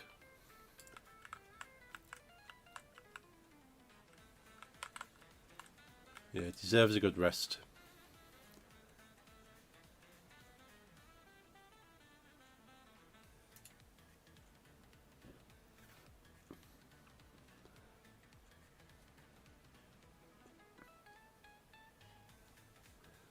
Let's save that and let's have a quick look on level 1, because I want to know why it's not making a sound. We look after our family members, Lab Cross Pointer and our Husky, and him always fight. I love it. Oh. Yeah, labs have got quite a bit of energy, haven't they? Pointers especially. There's a lot of energy in those dogs. You have a lot of energy going on.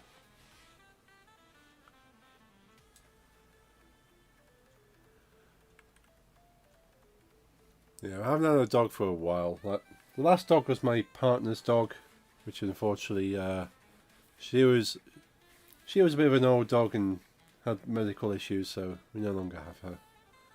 So a lovely little Staffordshire Bull. Basically a solid lump of bone and muscle that headbutts you for love.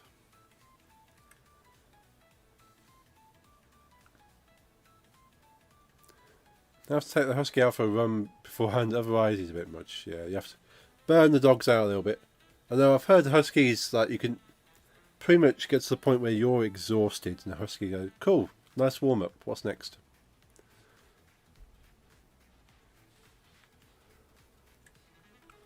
I suppose another reason why you'd want to let them play with other dogs.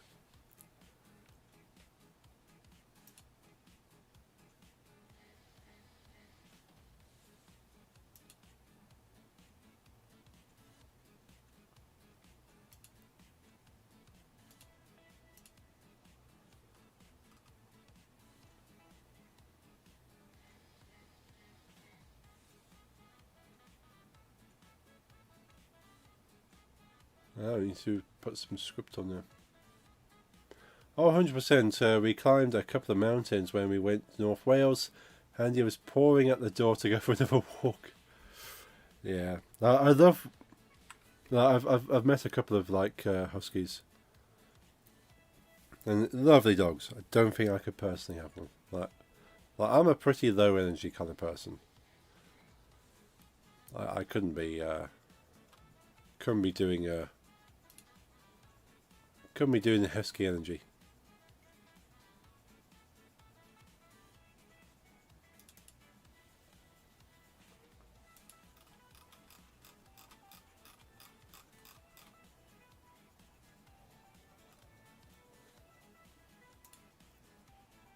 It's Castle Hit we want. Where's Castle Hit? There it is.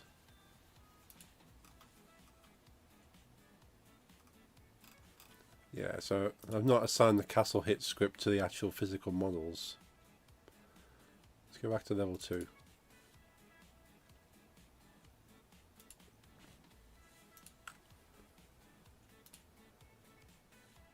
And scripts. Castle Hit, drag that onto there.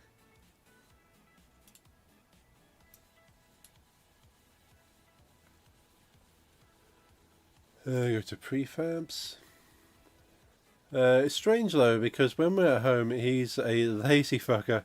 We have a larger garden. He chooses to sleep indoors all day.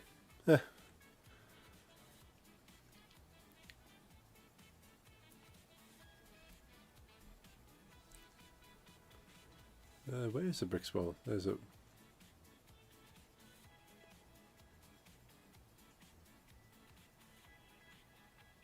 Is that rubble spawner? Yeah, let's save this again. Let's go back to level 1. So this is where it's a little bit messy, because I've not kind of thought about this long term. Brick spawner. There's a brick spawn.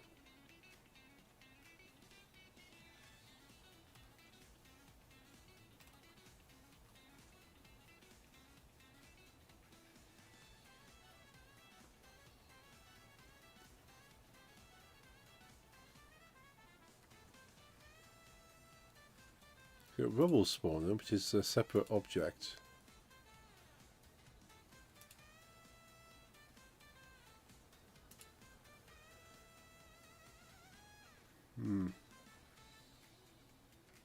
Yeah, I've seen them before. My friend has 3 rotty boys and they got pretty intense a couple of times. Mind you, they're not very well trained or exercised.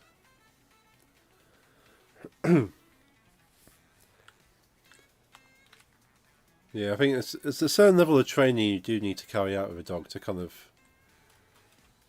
of keep them sort of within a boundary.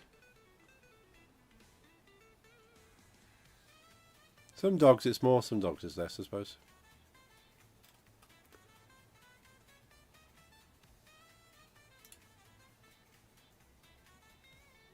Brick spawn. Is that what it is?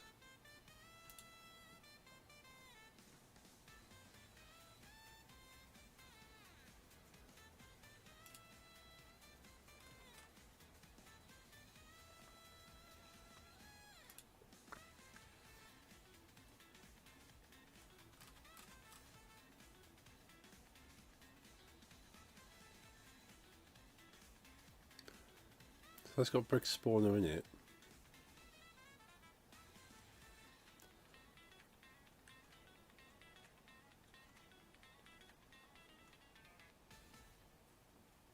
Not entirely sure what the process here is. So that's...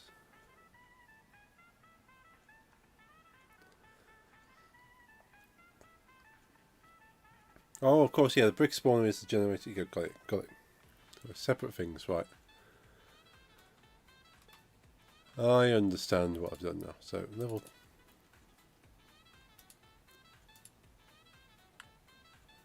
I do need to make this rubble spawner a prefab though. So I might want to have 2 rubble. So that needs to have prefab brick spawn.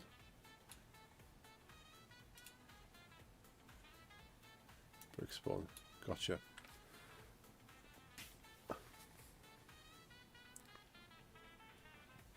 Yeah, our husky is a quick learner, easy to train, super stubborn when trying to gain his attention in high energy situations. He's getting better, but it's like taking a long time. Oh, that's fair. The main thing is you're still working on it. I'm going, oh, he's untrainable. And just letting him run riot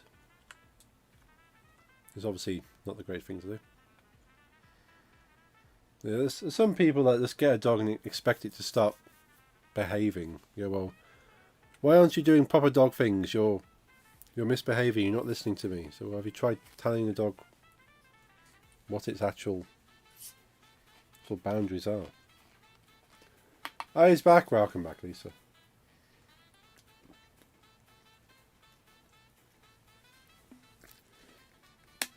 Yeah, dogs are a lot of work.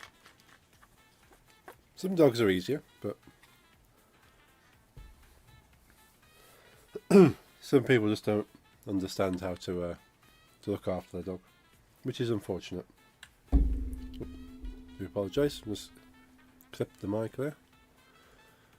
Rip headphones. Right, so in theory, that's now got the script on it.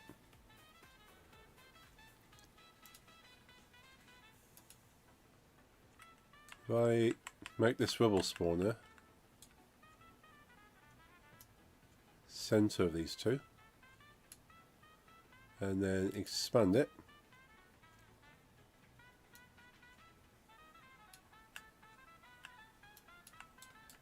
probably a bit too much expansion.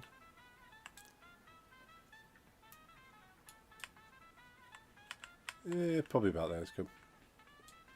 Yeah, too many people, unfortunately. I love the training personally. It's fun to see how excited he gets with them when working. Oh, I say it's a bonding exercise. You're understanding your dog's understanding you. It's building a relationship.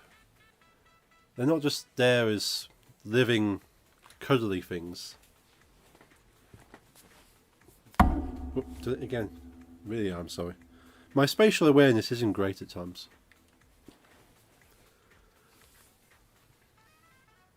But yeah, it's supposed to kind of like bring you and your dog close together and you fully understand each other. I know it can be frustrating at times, but it's rewarding. Those cool emotes. I have the metal store hold back 2 vinyls for me. I'll pick up in 2 weeks. Ooh. Exciting, more vinyls. Like, Ollie and I were talking about doing some vinyl shopping soon, but our usual go-to store to buy vinyls from in Birmingham no longer have a physical store. They've only got a website. But we used to occasionally go to the store and like pick through the vinyls and go, "Ooh, that's a great tune." Or like, "Oh, we've not heard this one before." Sort of take it off for a listen on one of their decks and stuff, and yeah, it's a real nice experience. But yeah, they just haven't got a physical store anymore. And the only other store that we both regularly buy vinyls from is in London, and it's a bit of a trek to do that just for vinyl shopping. 100% love taking on bike rides. Absolutely loves running. Oh, that's awesome. Yeah, it's one thing we would have liked to have done with my partner's dog, is actually take her out for like a run. I've done it once because she absolutely loved it. Sort of like, see the happiness on her face. Go, yay! Let's go fast. But she was already 10 years old when we first got her, so it's hard to kind of like keep up the pace with her for too long. Let's make sure that's roughly about, yeah, it's about the same. ABBA, the first album, Black and White, and the new Killswitch Engage. Oh, didn't realise there's new Killswitch. Watching Dragon Ball, by the way, in the meantime. Nice. Right, so that's, we can hide that again. We know that's where it wants to be. Okay, let's give that a quick test. Save. Now I need to make the means of transferring between level 1 and level 2, which is going to just be a button.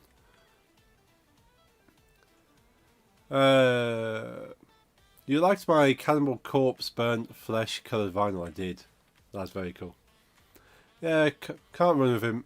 He can pull me on the bike at steady 50 miles per hour, easily 5 miles. Nice. I suppose the Huskies are kind of like, they are dogs designed for pulling, really, aren't they? So they just want to have a weight behind them that they just lug. So that's pretty cool. Like, my partner was talking with the staffy, actually putting their roller skates on, and then just having the staffy just pull them off into the distance on the roller skates. Providing she didn't run off in random directions, because that would be quite painful. That's epic.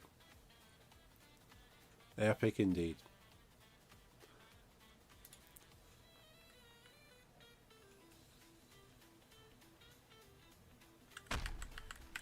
Right, let's see if this actually makes a noise when we hit the building now. Nice. No way I'm running that. Yeah. Let's turn down that.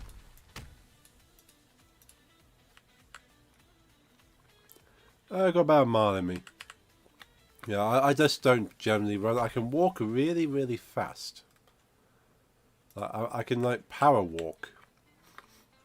Cause I've got long legs. I'm like 6'2", and I can kind of take one step for most people's 2. So I can walk really fast, but I could never really run. My knees just can't cope with the impact. I had a friend with 3 huskies years ago when I was still young. They were nice. How much did Lottie weigh? Ooh, good question. Yeah, that's the dream. Dream husky pack, yeah. She was quite a lump of a dog. I don't honestly know. I don't think we... I think the only time we ever took her to the vet was obviously the final time. So we didn't really get a chance to take her for a health check. Speak European when you talk way to me. Yeah, not freedom units.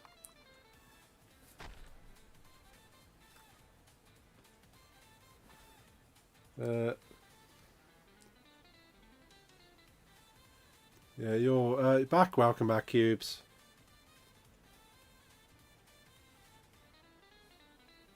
So you're... Thank you. You're not...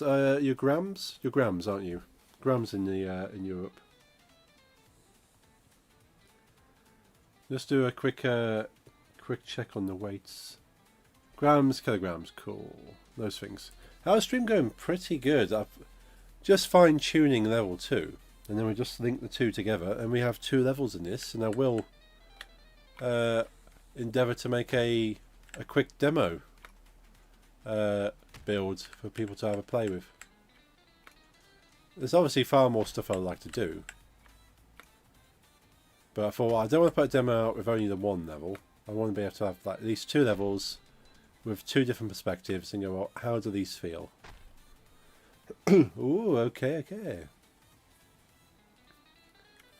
Let's have a look. Let's find your weight, roughly. What should it be?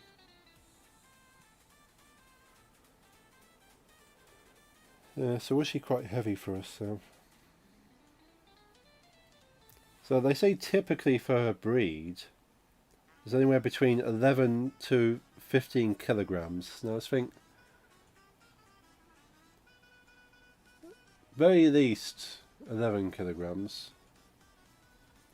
Was she a bit heavier? She wasn't too heavy. Like you could kind of lift her up in one arm. Obviously not for very long, but she was very liftable. You can just kind of like scoop. So I would say she's probably on the lighter side. So anyway, like 10, 11 kilograms maybe.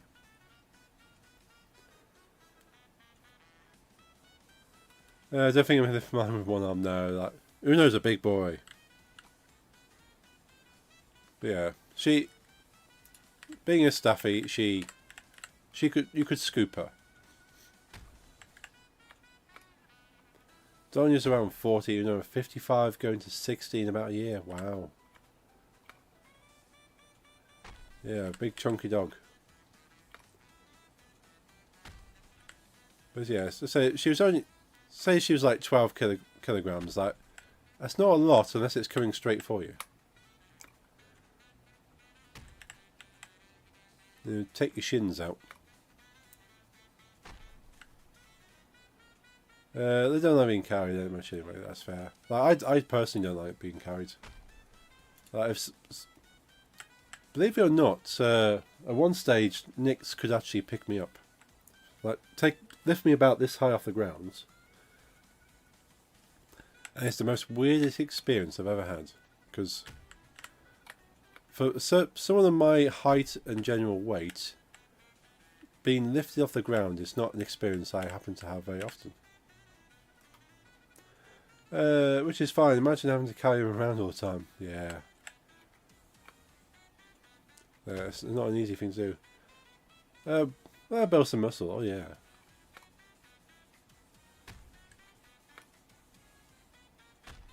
So it still needs to be... I feel I need to be a bit further back because the trebuchet is not hitting high enough. The alternative to this... Because obviously the further back I move the trebuchet, the smaller the targets are going to be for the player. So I kind of need to up the maximum height of where the trebuchet can actually hit. So where's our limits on that? Because camera... There's nothing applied to that. That's just literally camera reticle. So the movement goes by 0.3 at a time. That's fine. And that's not no restrictions there. And that's just kind of, well, that's fine. So it's going to be in code then. So what's code's that? That's camera rotate script. What restrictions do I have? So I can put the Y position a bit higher.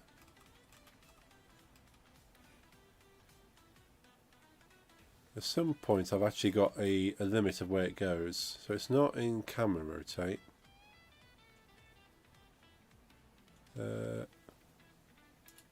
I should have exposed this to be a bit easier. That's camera rotate. Ah, it's going to be camera angle, isn't it? Is it going to be camera angle? Let's have a look at camera angle. Oh, I'm not even... That's a dead script camera angle. Don't actually need that.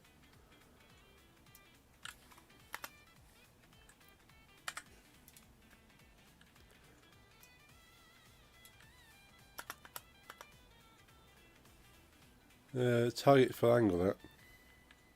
I don't think I'm using that then. That's the case. I could try just removing this script and see if anything breaks.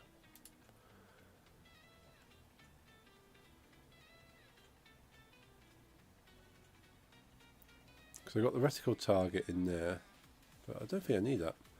So that has reticle.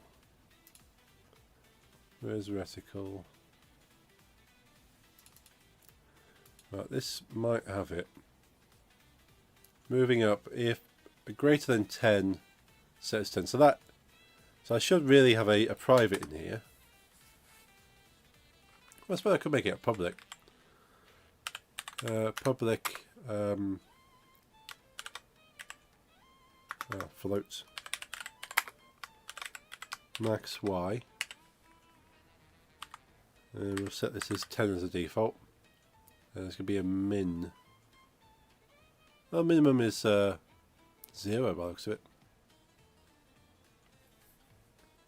Well, -1. -1 is the minimum. Okay. So -1's fine. It's the maximum that we need to. We'll put it in there so it explodes anyway.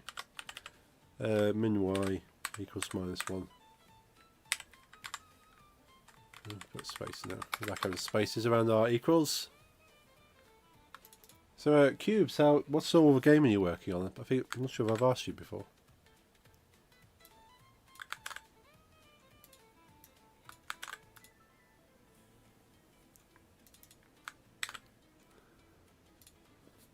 So my next big project that I'm going to work on is I'm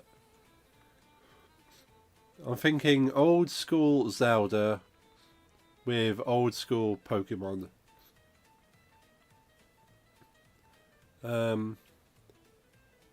What other game elements were I going to throw in there?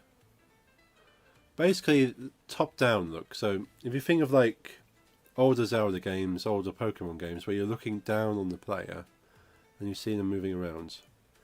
Like the modern stuff, it's a third-person game these days for both Zelda and Pokemon. But I like looking down on the player. Oh, a little bit of Baldur's Gate 3, similar kind of camera angle.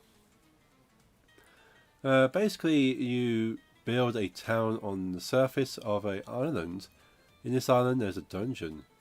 Ooh, I like the sound of that. Hey, dealer, how's it going? Make it a roguelike as microtransactions. I'm going to try and inject at least a bit of British comedy into this game. So I might make references to microtransactions as a joke, but not actually put them in there. Yeah, you go in the dungeon, get resources, upgrade the town and weapons, tools, then you're able to go deeper. Better resources, repeat in 2 weeks. Oh, nice. So it's kind of like a resource gathering building kind of loop. That's pretty cool. I like it.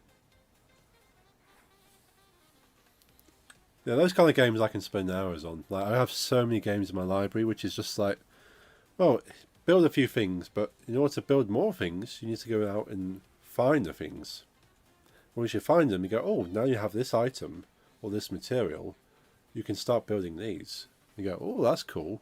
And you kind of introduce to more things as you find more materials. Sounds like Cult of the Lamb. I love Cult of the Lamb. I wanted to get Cult of the Lamb. Don't think I've ever bought it yet. It's a bit on the wish list for a long time. But I would like to play Cult of the Lamb.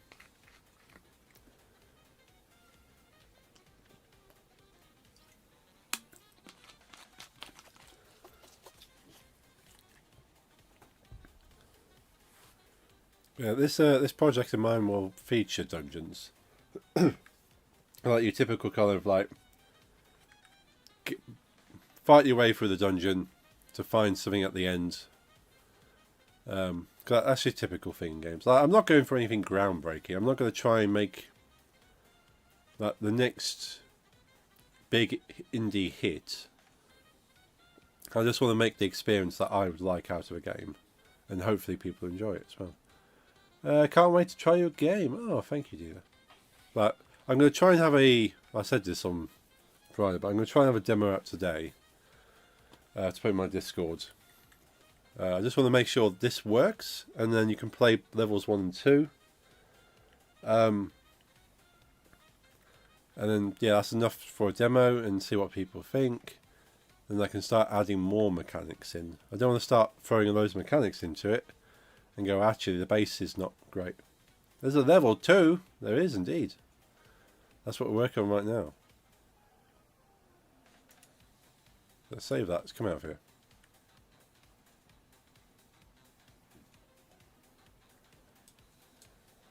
Swing up. There it is. Level 2. 2 buildings. I want to like decorate this a bit more.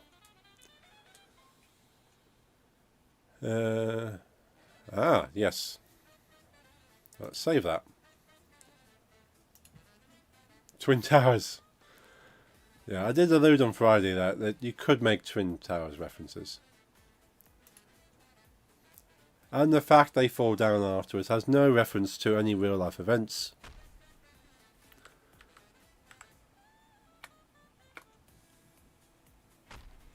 Right, so let's make that 12.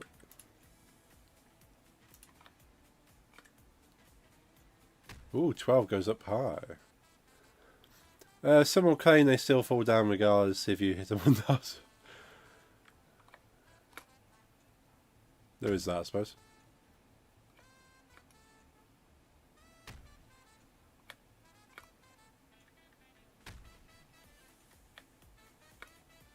There's 12 a bit too much on the scale.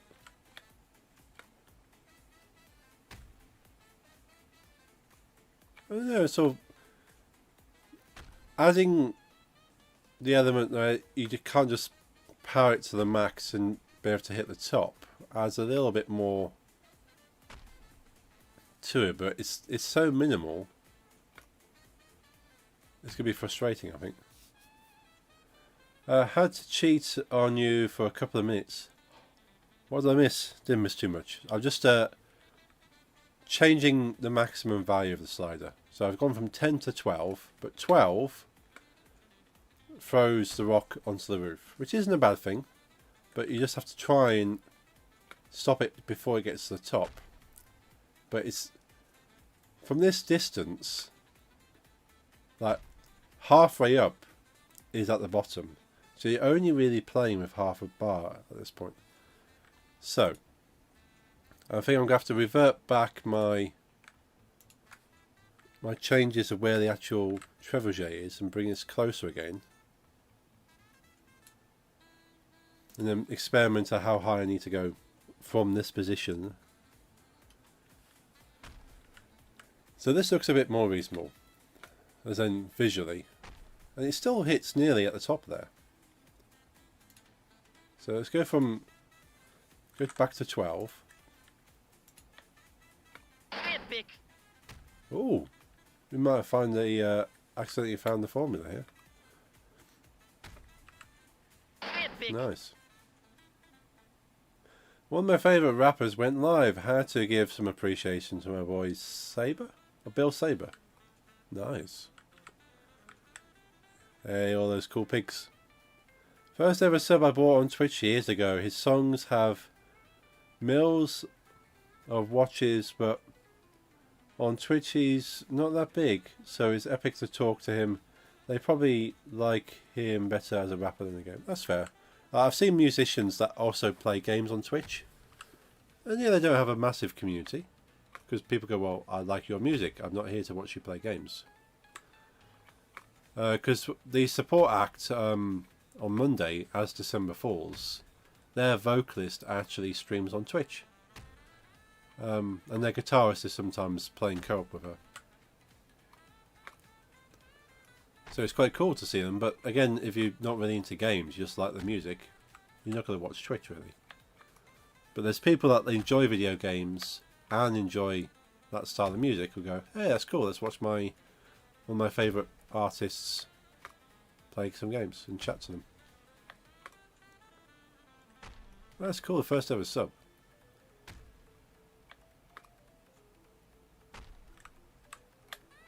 And my first ever sub on Twitch was a British streamer who went by the name of Stream British. Very original. And I started following him because he cosplayed. And he just streamed in cosplay. Each stream. Well, for like a month, I think each month he changed the cosplay. So he was like a certain character for a month, and then the next month he would cosplay as a different thing, and he would change his alerts to go with the cosplay. So he kind of like customized the stream every month to this new character.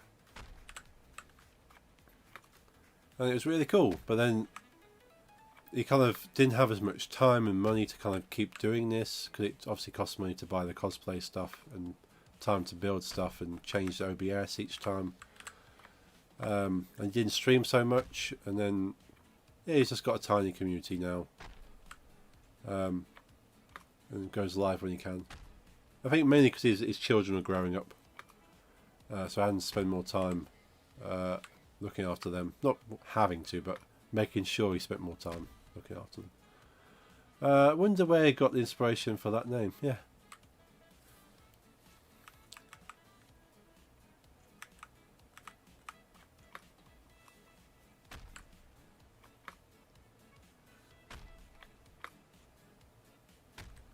Right, just going to see if I can complete this level. I'm thinking of putting like a joining piece between the two buildings, just to make it like a H shape. I think that might be quite interesting.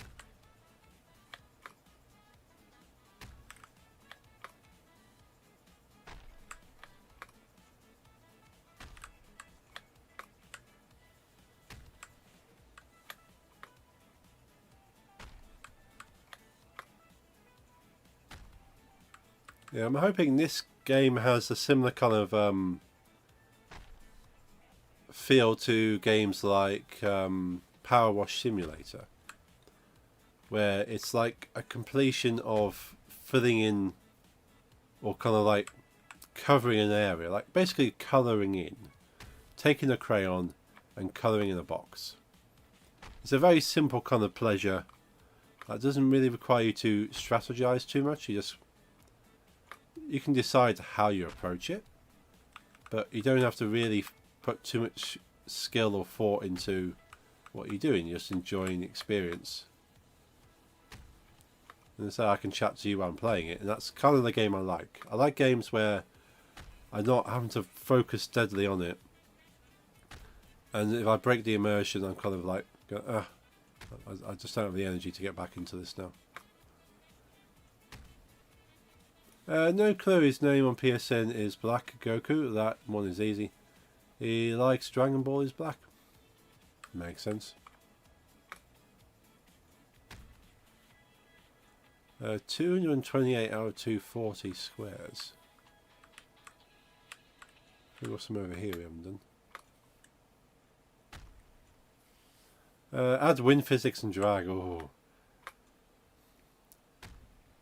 Yeah, imagine, like, I remember playing old golfing games where you just see the wind indicator and you have to like hit the ball off at a slight angle just to try and get it to hit towards the hole.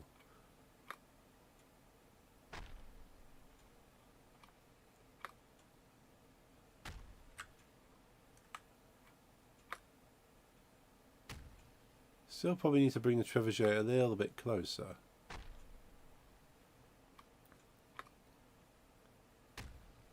Oh, nice. 10 more squares to try and hit.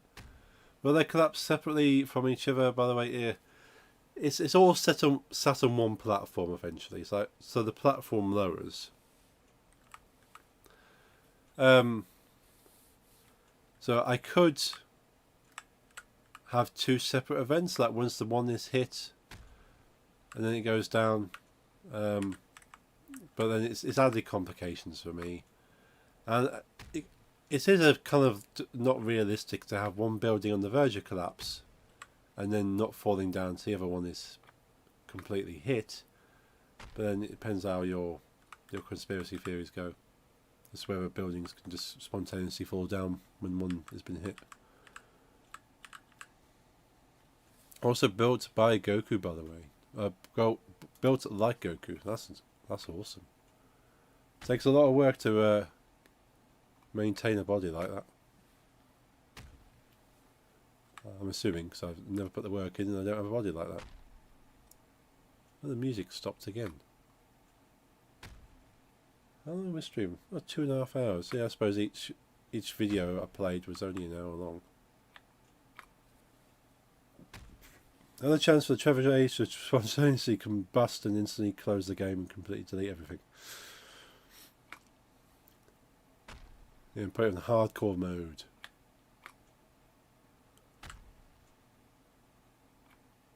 You have like a damage meter on the trebuchet. The more you use it, the more damage it gets eventually. You play a mini game with a buckets of water to try and put it out. You go, why is it on fire? Don't know, just a game. Deal with it.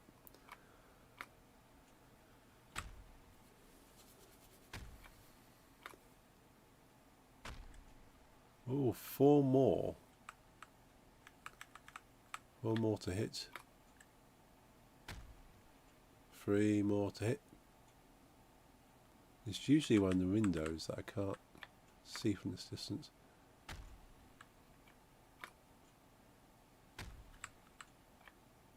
I do need to vary the pitch a bit more, I think, on the sound. Okay, let's have a quick look at where we stand. Castle. Grid. How's it looking over here? Oh, got 1 there and 2 there. Let's sort those ones out first.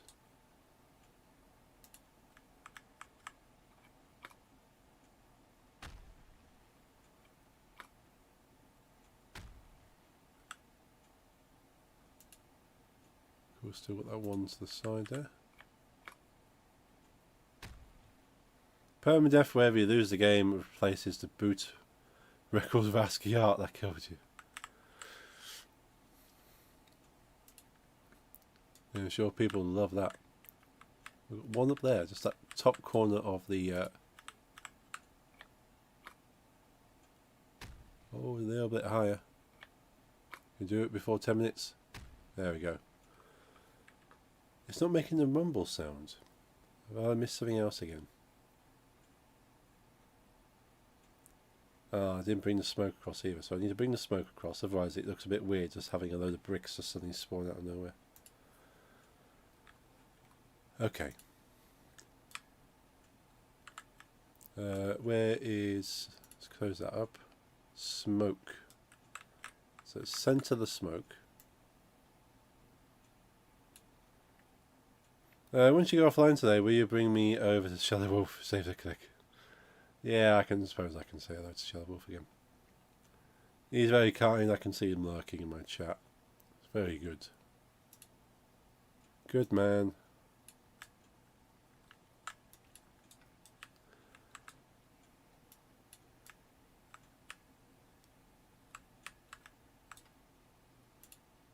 Oops. Smoke. Move it this way a bit. This is the only thing is I can't really, well, I could try and automate it, but it's going to be so much calculation as to where it needs to be. Sometimes this could be easy just to manually set it.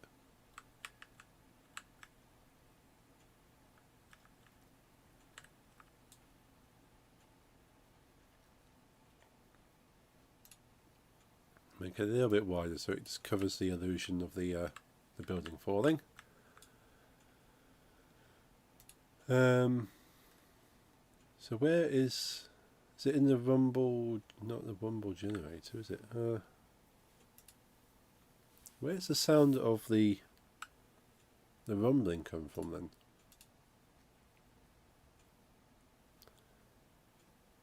then? The other tower simply did not have indoor heating. True.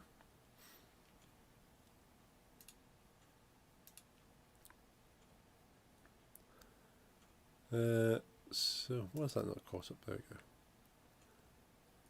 Let's find another quick piece of music to play while we're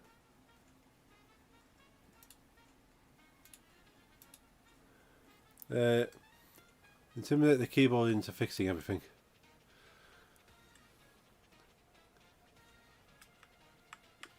Yeah, find out what the error is and keep slamming something until it works.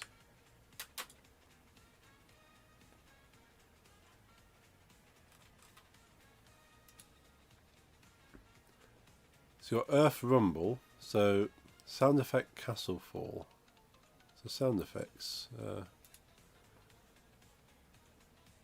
Sound effects.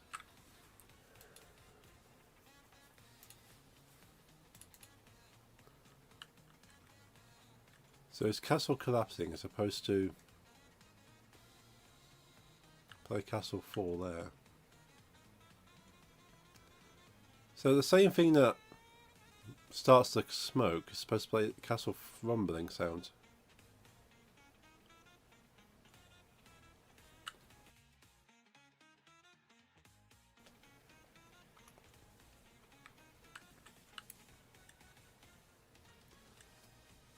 So find SFX, play castle. Let's go SFX. So I wonder why that didn't work.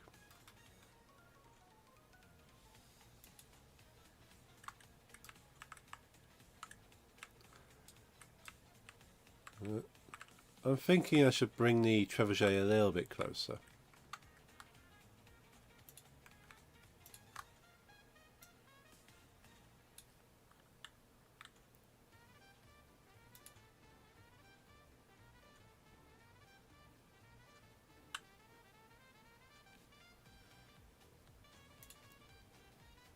Let's save that and see how that looks compared to. So that's 33.27.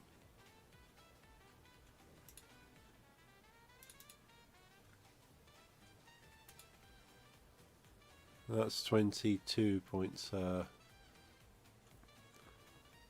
that does need to be further back slightly.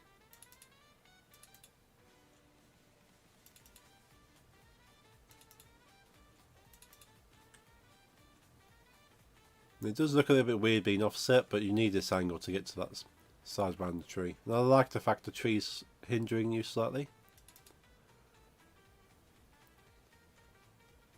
But I'm thinking maybe we can get a little bit closer.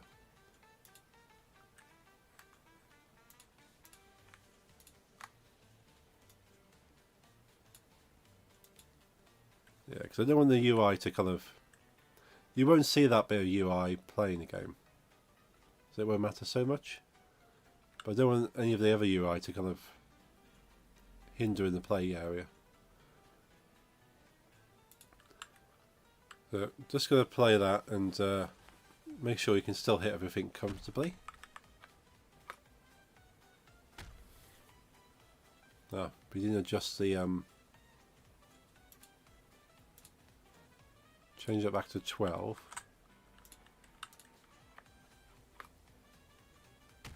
Perfect. Okay.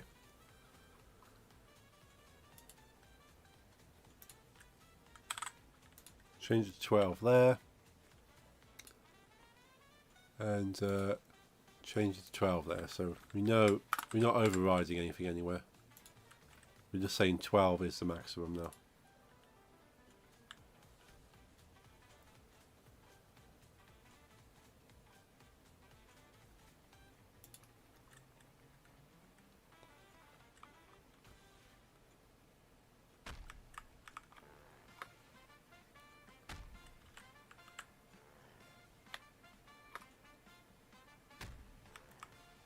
So yeah, that feels nice. The fact it does, yeah. So do you have to kind of stop it slightly shorter?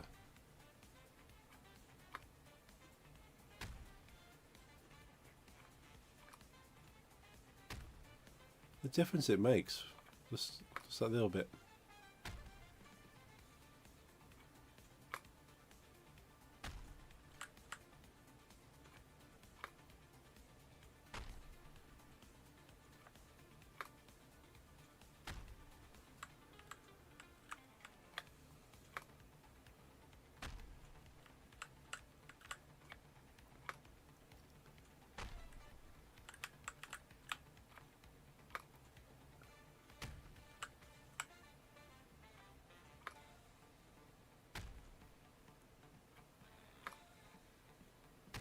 I was thinking of adding an extra feature to go, well, when you've only got so many squares left, it allows you to see where those squares are, which is a feature I know Power Wash Simulator has, so you can kind of like go, here's the remaining parts.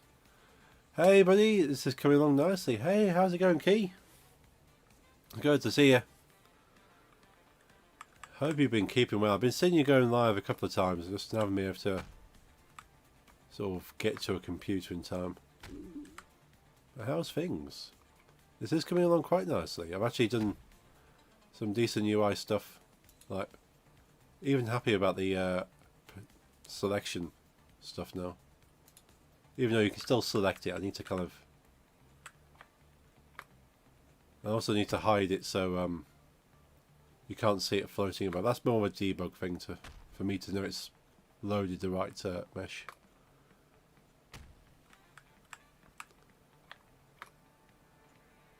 But yeah, I still would like to make these unlockable, and then you can't click on them until they're unlocked. All good, thank you. Yourself? Pretty good. I've got a slight bit of a cold. I'm just on the tail end of. Might be able to hear in the voice. But apart from that, I'm pretty good. And I keep finding things to do in this game before I kind of call it at a beta stage. But I think once I've got like the UI that takes you to this level, because this is level 2, and you can play between level 1 and level 2. I think this is good to call a beta at that stage. So yeah, I'm quite happy. I never thought I'd get this far. I like to think I would, but there's all those doubts. I think last time I saw this was just all cubes and no catapult. Yeah, the catapult caused me a lot of issue. I spent some time in Blender because this catapult was a purchased asset, and it was a static asset. I had no moving parts. Nothing about it was anything more than just decoration.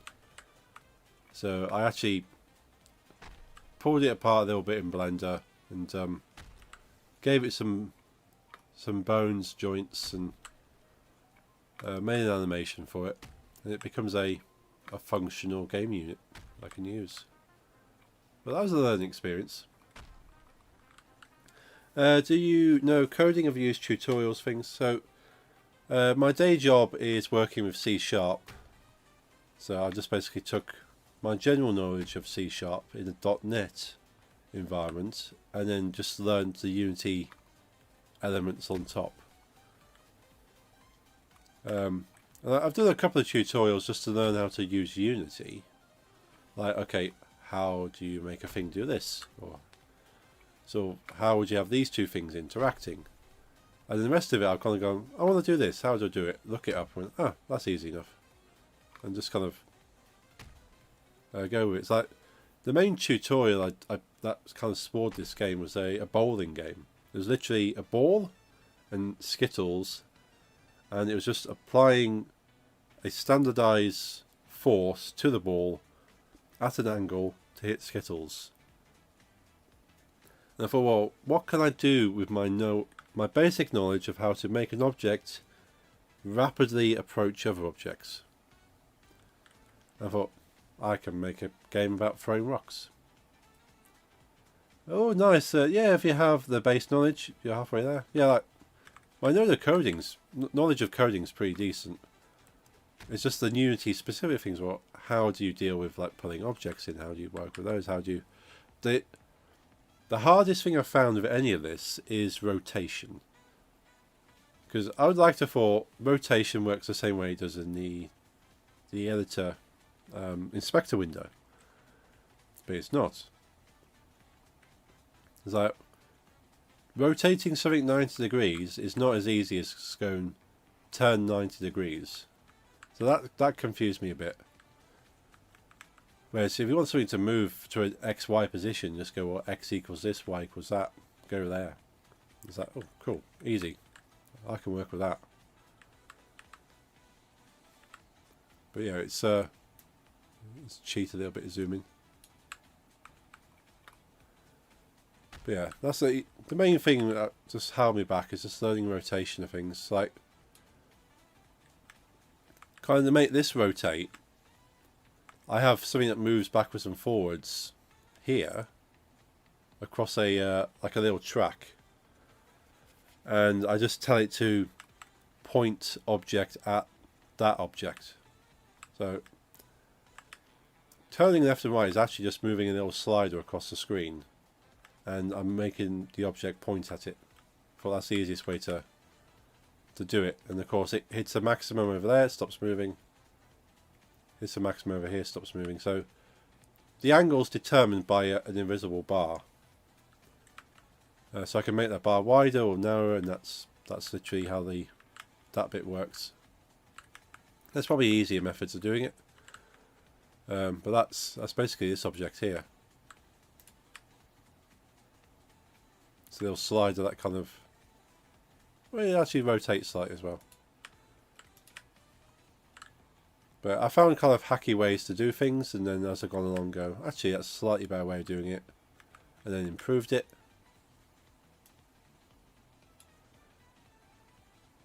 Tony Hawk Pro Skater 3 and 4 getting remake, just like 1 and 2 had. Nice.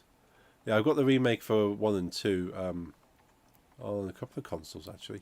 On Switch and on PC. Really enjoyed the Tony Hawk games. What have I missed? I bet it's at the top. Let's go into dev screen and actually see what I'm missing.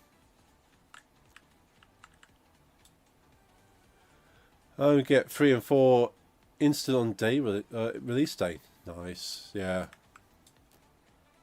I'll hold off. I don't tend to buy many games on release because I never get around to playing them anyway, so it's kind of a waste.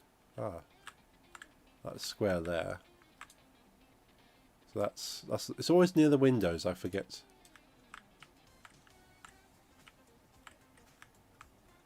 I think I've hit everything on this side though. Cool. Stop my TV from sleeping. Back to the game window and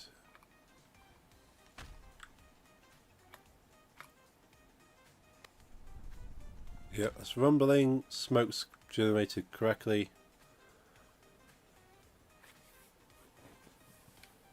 Cool, I'm happy with that. So there's a lot of improvements that can be made, but I think I've got the base mechanics for level 1 and level 2 sorted now. I will just need to quickly check level 1 still plays. And I need to put a button that says play next level underneath play again, I think. And maybe for level 2 just takes you back to level 1. But certainly level 1 takes you to level 2. So, oh yeah, I'm happy with that. Load level 1. Yeah, save changes. Let's make sure this still plays okay. Now I've tweaked some settings. Hey, for this not to work now.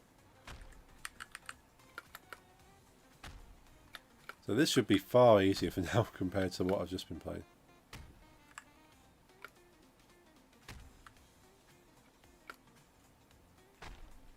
Now if I go to maximum now, okay, that's not too bad. Because where the trebuchet is placed, because it's closer, it hits the collider just above the roof line. It doesn't go over it because the building's so much closer. Or trebuchet is close to the building, should I say.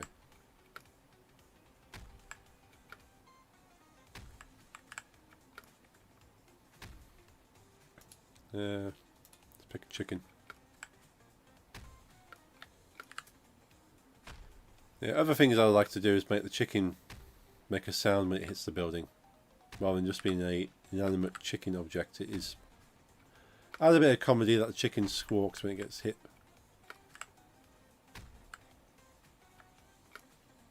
Maybe the panda squeaks because it's a plush panda. It's not a real panda. And maybe when the I was thinking that the crate object. It shows out how the game works,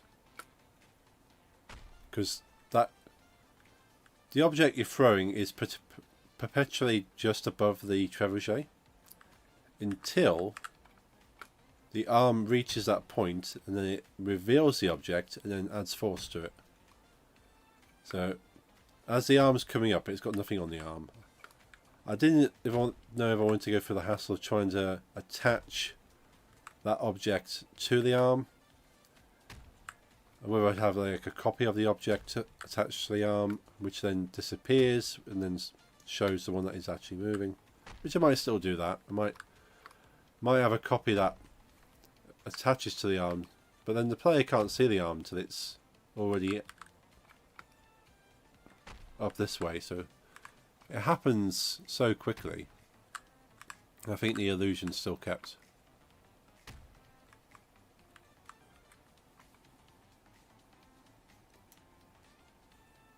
We're missing over there. But yeah, I think I will add the feature where it shows you where you haven't hit yet. Because I quite like that in Power Wash Simulator. I just keep holding down the button and go, where have I not hit with the washer? I bet you it's that join again. It's always the join. Yeah, maybe more than just a join.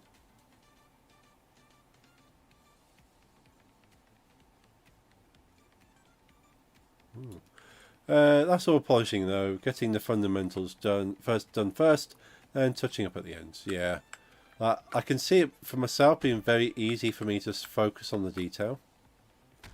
Because I like detail, but I know game dev is very. I've seen a few times online. I've been watching like indie devs, like what would you say to someone starting out kind of things. A few videos like that, and they've all said, make a game that's fun to play with the crappiest kind of visuals. Like, if you can play the game comfortably with like the worst looking visuals on the screen, and you still enjoy the process, you've got a game. And then you just give it all the pretty stuff to kind of give it eye candy, give it the player something to enjoy looking at while they're having that place experience. There we go.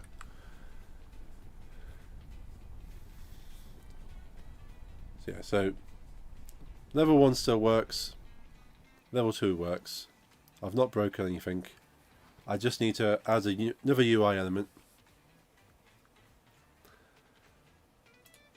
that goes between 2 levels.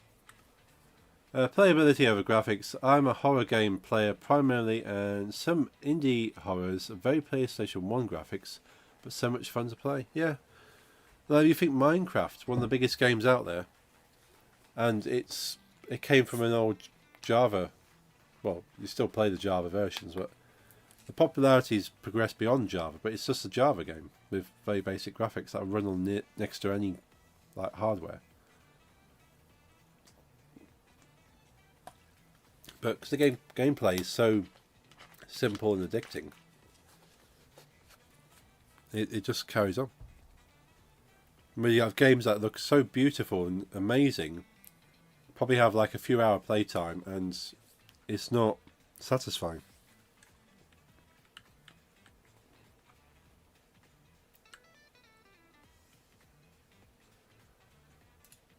Okay, so we need to look in level end. It's in my prefabs because I made a prefab there. Level end.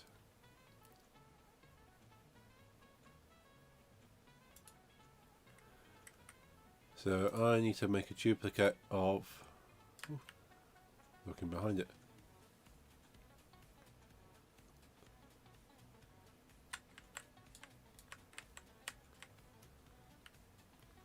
One thing I would like to add to this game is, like, if I play it a few times and work out roughly what a good leaderboard time would be, and then probably look at like a gold medal, silver medal, bronze medal times, and just try and challenge people to try and get the gold medal kind of thing. It might be interesting. Back was playtesting many bugs. Oh dear. Hopefully you squash the bugs. Duplicate and rename.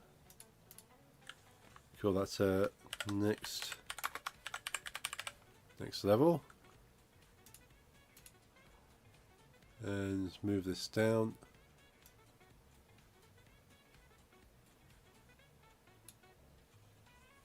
I think I have just some stupid obvious mistakes. Yeah, that's the worst. It's like that a lot of times with this, I've not linked an object.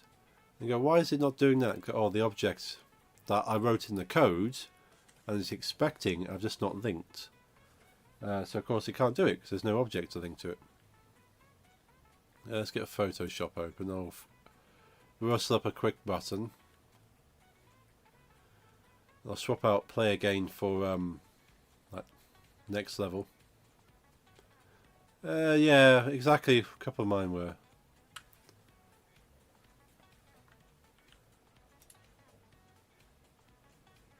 That's where Photoshop do its thing. Excuse me, I had that menu open. Buttons. So all my buttons are in one Photoshop file because it makes life so much easier. Duplicate that there. Call this one next level. Hide play again. Next level. Save the grouping, export a PNG.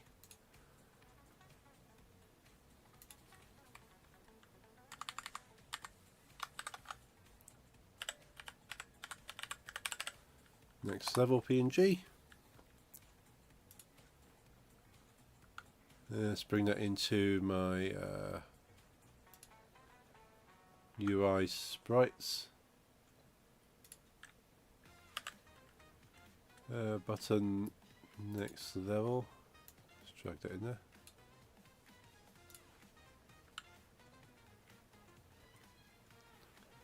Where's it put it?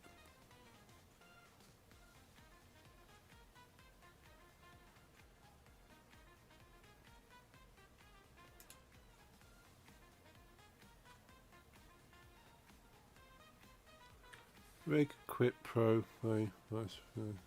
The next level, there it is. As I said before, one thing I like with Unity 6, it automatically assumes any PNGs you bring in are supposed to be sprites, and doesn't leave it up for debate.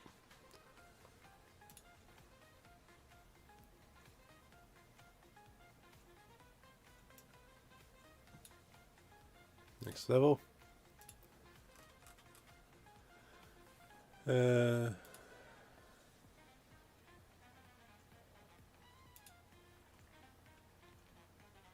I need to expand the level end script to have the next level button in there. Level end, I'm sure I've got that still open somewhere. Maybe not. Level timer.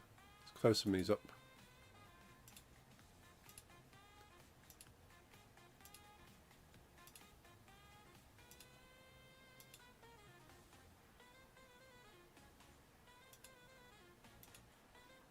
Level end. Let's drop that in here. Game object. Next level button.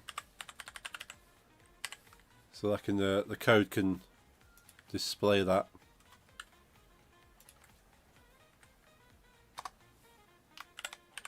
At the same time, next level button. Transform? No. True. Cool. And add it to the hide UI function. Next level button dot set active false.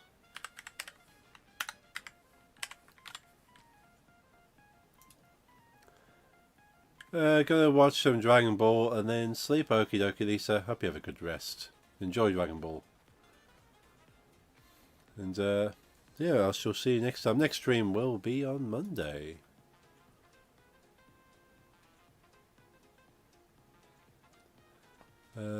Oh, your play again is going to have. See you Monday? Yep, see you Monday indeed. Right, we'll save that. Good night or good night, Lisa.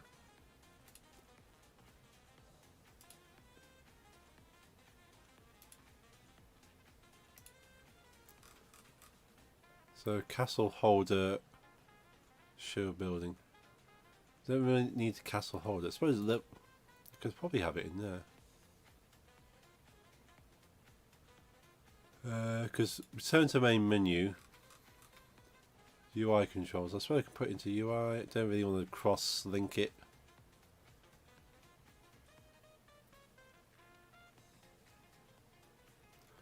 I suppose better off putting it in the level end script.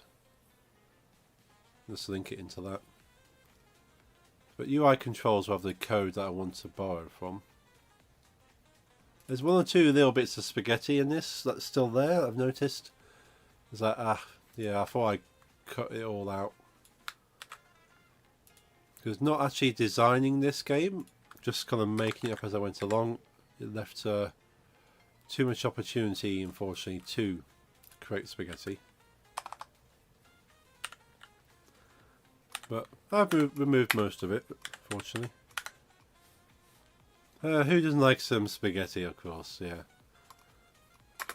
God, I love spaghetti until it comes to debugging and go, how the hell does this function work? What's it pulling from? Where's that value come from? How does that change? What? But why has it got that value instead? Makes for fun times. Play next level. Oops, didn't put the brackets. I had a few of those moments today, yeah. Now, there's a meme I've seen a few times now of like, the meme has the same picture twice, but the first one has this caption, my code doesn't work, I don't know why. It's just a guy kind of leaning forward looking at the screen. And the picture below is exactly the same picture with a caption, my code works, I don't know why. I've had so many moments like that, like on this project and at work. Yeah. It's all fun. It's all good fun.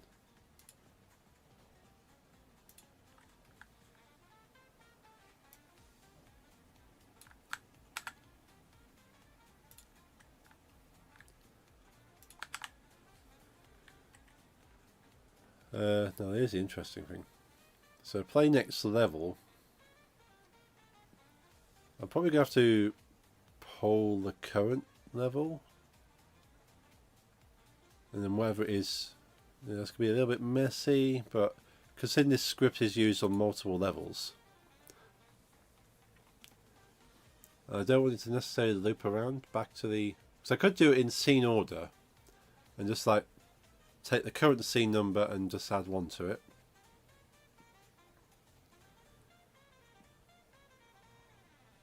Or I could try and have a look at what the scene is and then just do a... I could do a switch statement. I'm really bad at the coding aspect, but I enjoy building games, so a lot of my code ends up YouTube tutorials or forum posts that I'm learning from, but it ends up jumbled mess. That's fine. That's fine. You're learning. Like, the main thing is, if you're grabbing code from somewhere, is that you take a moment to pull it apart and go, what does each line do? Like, you don't necessarily need to know how to write it from scratch. You go, well, what is each line doing though? You go, okay, that line does this. I don't understand like the syntax or the writing, like the actual wording, but I know this is what this line does. And then you can learn later, go, well, but why is it doing that? And eventually go, oh, I understand that why I put these parameters in here, because that's actually calculating this and that's calculating that and that's referring to this. There's been a few things like that. I go, well, I just copy paste and it works. And eventually go, oh, of course. When you see the same kind of commands, but used slightly differently, you see two instances of that command. You go, well, using it this way gives me this result. Using it that way gives me that result. So I can kind of guess the differences between the two ways. And then go, well, I can see a connection of like, if I change it here, I get a different result. Dog is snoring now behind me. Oh. I mean, if it works, it works in. Of course, yeah. Like, the main thing about a game is it works. There's so much like optimization you can do. They go, actually, there's a better method to achieve this. But that's in coding, that's typically referred to as refactoring. You look at a piece of code and go, how can I simplify this? How can I make something modular? How do I just give it a single purpose and reuse it rather than having to type the same thing multiple times in multiple places? Yeah, I mean, I can break things down and understand how it works and rework it to work for me, but to actually write it without resources, well, that's fair. That's pretty good. Like, not even someone, like, I work with code every day for work, but even I have to look things up because it might have been a while since I did that. Or go, oh, I can't remember how I did that, but I used it in this project, and finding the project through my files and go, here's the thing where I did a very similar process, read through my own code and go, that's how I did it, copy from my own code, and eventually you end up building your own library of stuff you can go back and go, that's how I did it before. Or you might look at your old code and go, why did I do it that way? I can see it now, looking at my old code. I could have done that in 2 lines. Why did I end up writing half a page? But that's because you've learnt things since then. But yeah, you get to a stage where you start using your own work for reference. And I still dip into the internet for certain things. Like I work with SQL Server a lot as well. And that's really what I want to take some data from SQL Server and just make all the letters in this data lowercase. And go, I'm sure it's pretty simple to just change all the characters to lowercase. And I've done it before, but I can't remember where, so I'm going to have to Google it. And I Googled it, and went, oh, it's just literally typing the word lower, open bracket, and every bit of text inside the brackets is reduced to lowercase characters. Of course, that's so simple. And I've only used it once before. But because I only used it once before, I had to Google it again. But yeah, any person, there's nobody really that can just start typing without having to look anything up. Like, most of what I'm doing is, like, you learn certain things like the command set active in Unity, for instance. I know set active just so, well, it's just the same as me ticking the box on and off in the inspector. So I've just learned, yeah, dot set active true, dot set active false. That's second nature now. I've typed set active so many times. But other things like scene manager dot load scene async, I've only typed that twice. So unless I copy pasted that, I wouldn't know what I had to type there. I am watching Dragon Ball where wearing Dragon Ball underpants. I call this episode of Living Life. That sounds like a good life right there. Right, I'm going to change this to level 2 there. Like, for instance, I don't know how to look up what scene I'm currently on. So I'm going to guess, I type in scene manager and go dot, and it doesn't show on the screen, but I have an autocomplete menu comes up. So get active scene. So that's another good thing with Visual Studio, is that it will kind of tell you, well, what comes after the dot. So saying one of the options here, it says get active scene, and it gives a little note and it says gets the current active scene. So if I just tab on that, so that command there tells me what scene I've currently got loaded. So if I make a switch statement and I drop that as the switch. Okay, so I've got a switch statement now. If you're not familiar with a switch statement is like a multiple line if statement. In Visual Basic, it's a case statement, but in C# it's a switch statement. But it just goes, okay, switch, and then what are you switching? So it goes, well, look at scene-manager.getActiveScene. It says, okay, I grab that, and then depending on what that is, do one of the following. So default, then we go, I don't know why it doesn't fill that in, but break. But you have to have a default and break to say, well, if it's none of the above, do default. So default is basically none of the above options. If I go case, if the scene is called level 1,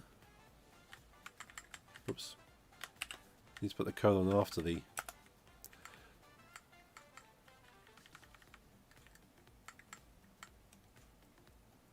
did I put it in the wrong place?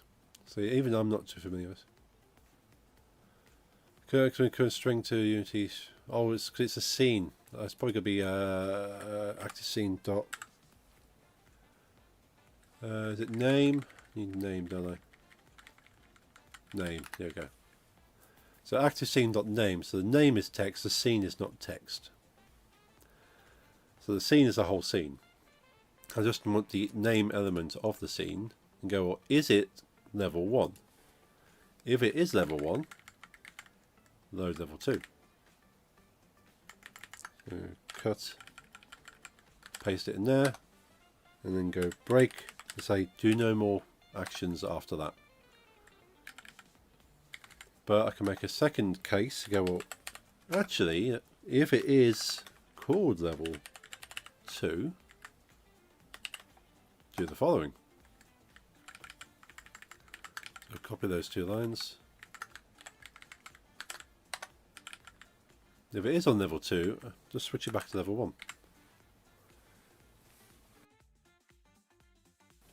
And if the scene is neither called level 2 or level 1, just don't do anything. Just break the code.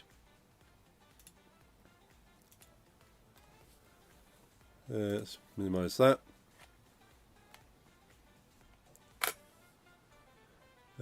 Next level, and drag in end level UI. or level end UI, and grab play next level function from there. So save that scene. Let's open up, go to my scenes. So scenes, open up level 2, go to the canvas, go to end. So that should have the, why I didn't drag it in. See, that would have been a mistake. Drag the button into there so it can handle it. And then drag its parent in so I can pull the code from it. Play next level. Save that and go back to level 1 and correct the mistake I did. Canvas. Level end UI. That's it, and drag play next level button into there as a handle. Save. Right. Let's give level 1 a quick play, and I'll wrap the stream up from there. And I'll compile this into a demo and drop it on my Discord so people can have a play. Bring me to Shallow Wolf, of course.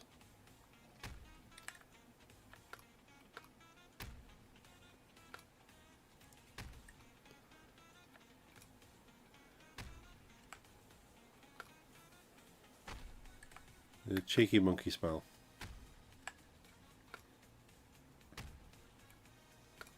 Well, I've been streaming for over 3 hours. That's quite a long stream for me.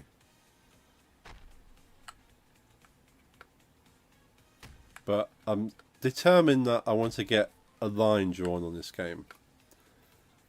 That if I can get playtesters on it and go, well, does it play well in its current form? Then there's extra things I like to do, like, let's say, unlocking the projectiles. Because all the projectiles are unlocked currently, and I want to be able to add more projectiles. Like this menu only has 8 items in it.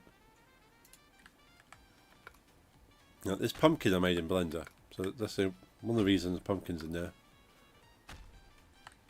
Same with the panda. Panda I made in Blender. 2 of the only few items in this game that are actually made from scratch. The rest of it's all found assets. But next project I want to try and make as many of the assets as I can. But I'm not going to be afraid to use found assets if they fit. Because it's going to be time consuming enough. One more, I think it's that corner. There we go. Is the next project going to be a solo one too? Yes. Well, for the most part. Mostly solo, but I will be calling on a few friends to help out with a few things. Like Karate Kikamori in the chat there. I'm pointing up because I'm looking at my chat. But yeah, Karate Kikamori's offered to help with ill. Hey, thank you very much for that follow on Twitch. That's much kind of you. Do appreciate that. And I got my partner Nix wants to be able to help create some assets and stuff, and my friend Ollie is quite happy to do some music stuff as well for it. So I'll be kind of sort of drawing in help from surrounding me. Head off now. I've been looking at the screen for too long. Words don't make much sense anymore. Good night. Enjoy the stream. Thank you very much for dropping in, Virtuous, and thank you very much for that follow. Have a good night. Hope you have a good rest, and I hope to see you next time. Next level. Oh, cannot be loaded because it has not been added to the scene list. Oh, damn you. Okay. Go to build settings. Add level 2 to the scene list. God damn you. Save. Right. Play it once more. Did that last time.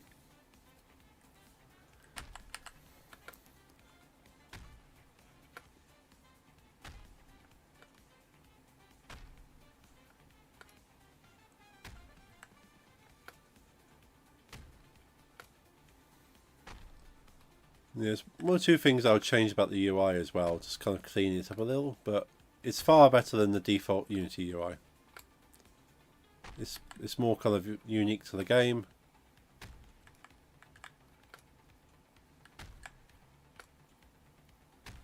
And gives it personality, but it certainly can be better. Like, I don't know how readable the font is right now.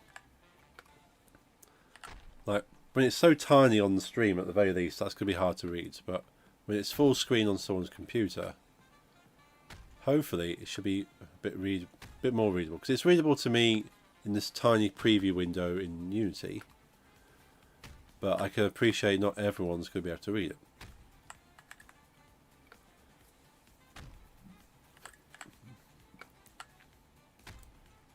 So maybe then eventually I'll do like different font options.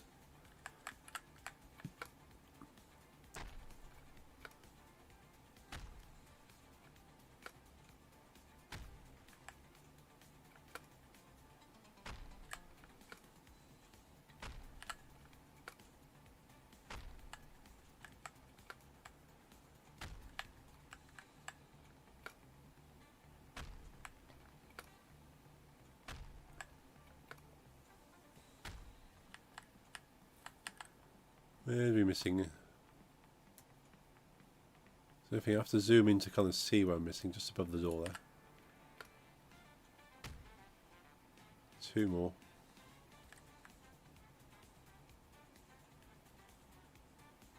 Just there, I think. Just guessing the power.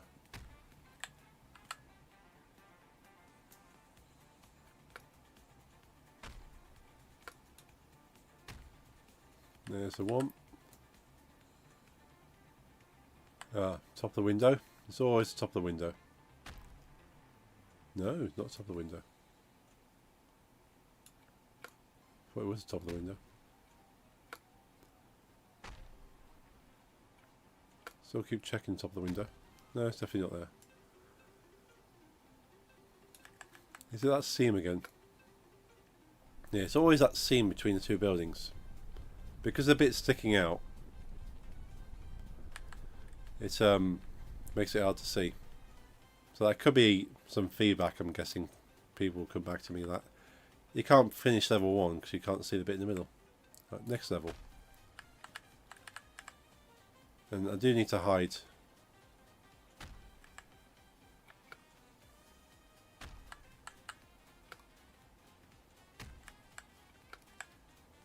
But I'm pretty happy with this otherwise.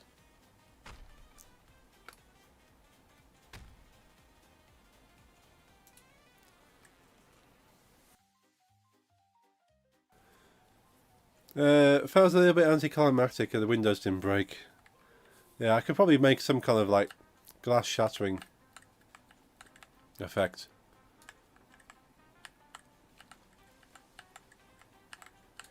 Well, I suppose I could, very similar to how I've got the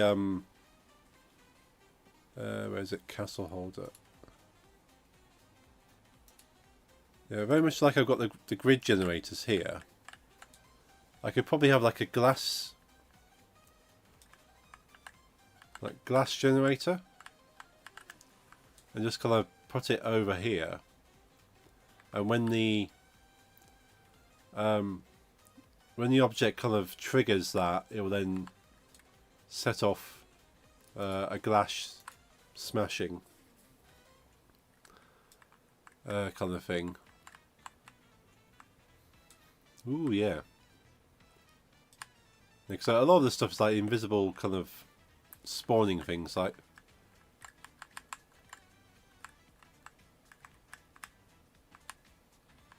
I could probably make this a little bit, because there's a definite overlap here. Because that ends there. So there's an overlap here. And this point of the roof sticking out makes it hard to see the thing that's there. But that's something I can fix afterwards.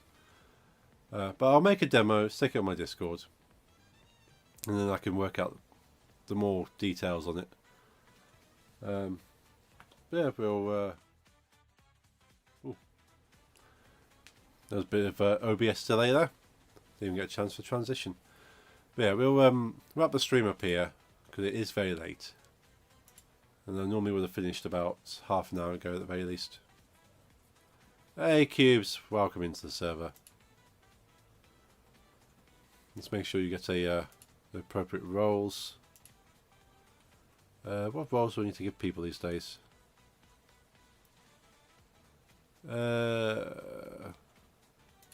Let's call you a Stardew Star. I haven't got the. I tend to give roles in my Discord server depending on what content you watch, so I know what things people are into. But I don't actually have one for game dev, so it's not like, well, people watch game dev. But anyway. Thank you very much. Oh, I see. Yeah. But it basically just allows you to see the rest of the Discord anyway. Each of the roles are no different. Need one for game dev, yeah.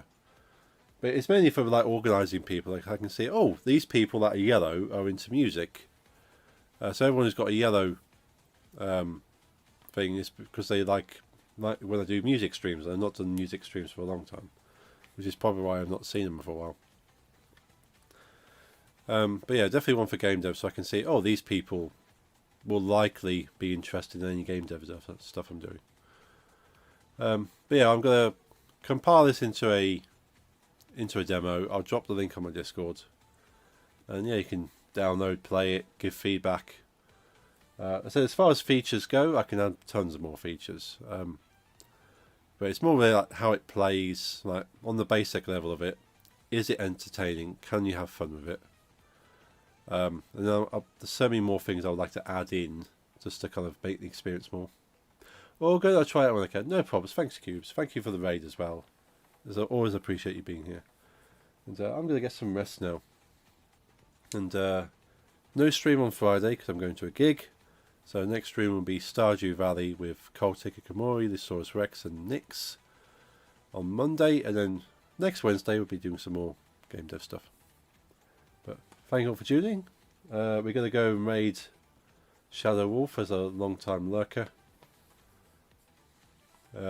Thank him for his epic still here. Is he going to let me type in Shadow Wolf? Epic. Thank you for stream. Thank you for being here. You are all awesome. Let's just grab Shadow Wolf's information.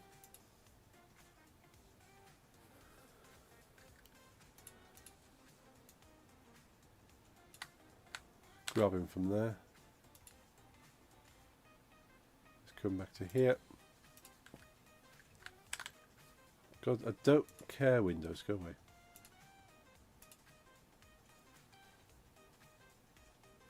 Ooh, okay. Yeah, we're going to go give Shadow Wolf a quick raid, and then I'm going to get some sleep.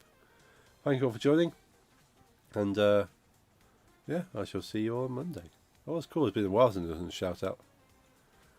Yep, we're going to go and say hello to Shadow Wolf. Where's the raid button? I'm so bad at this. There he is.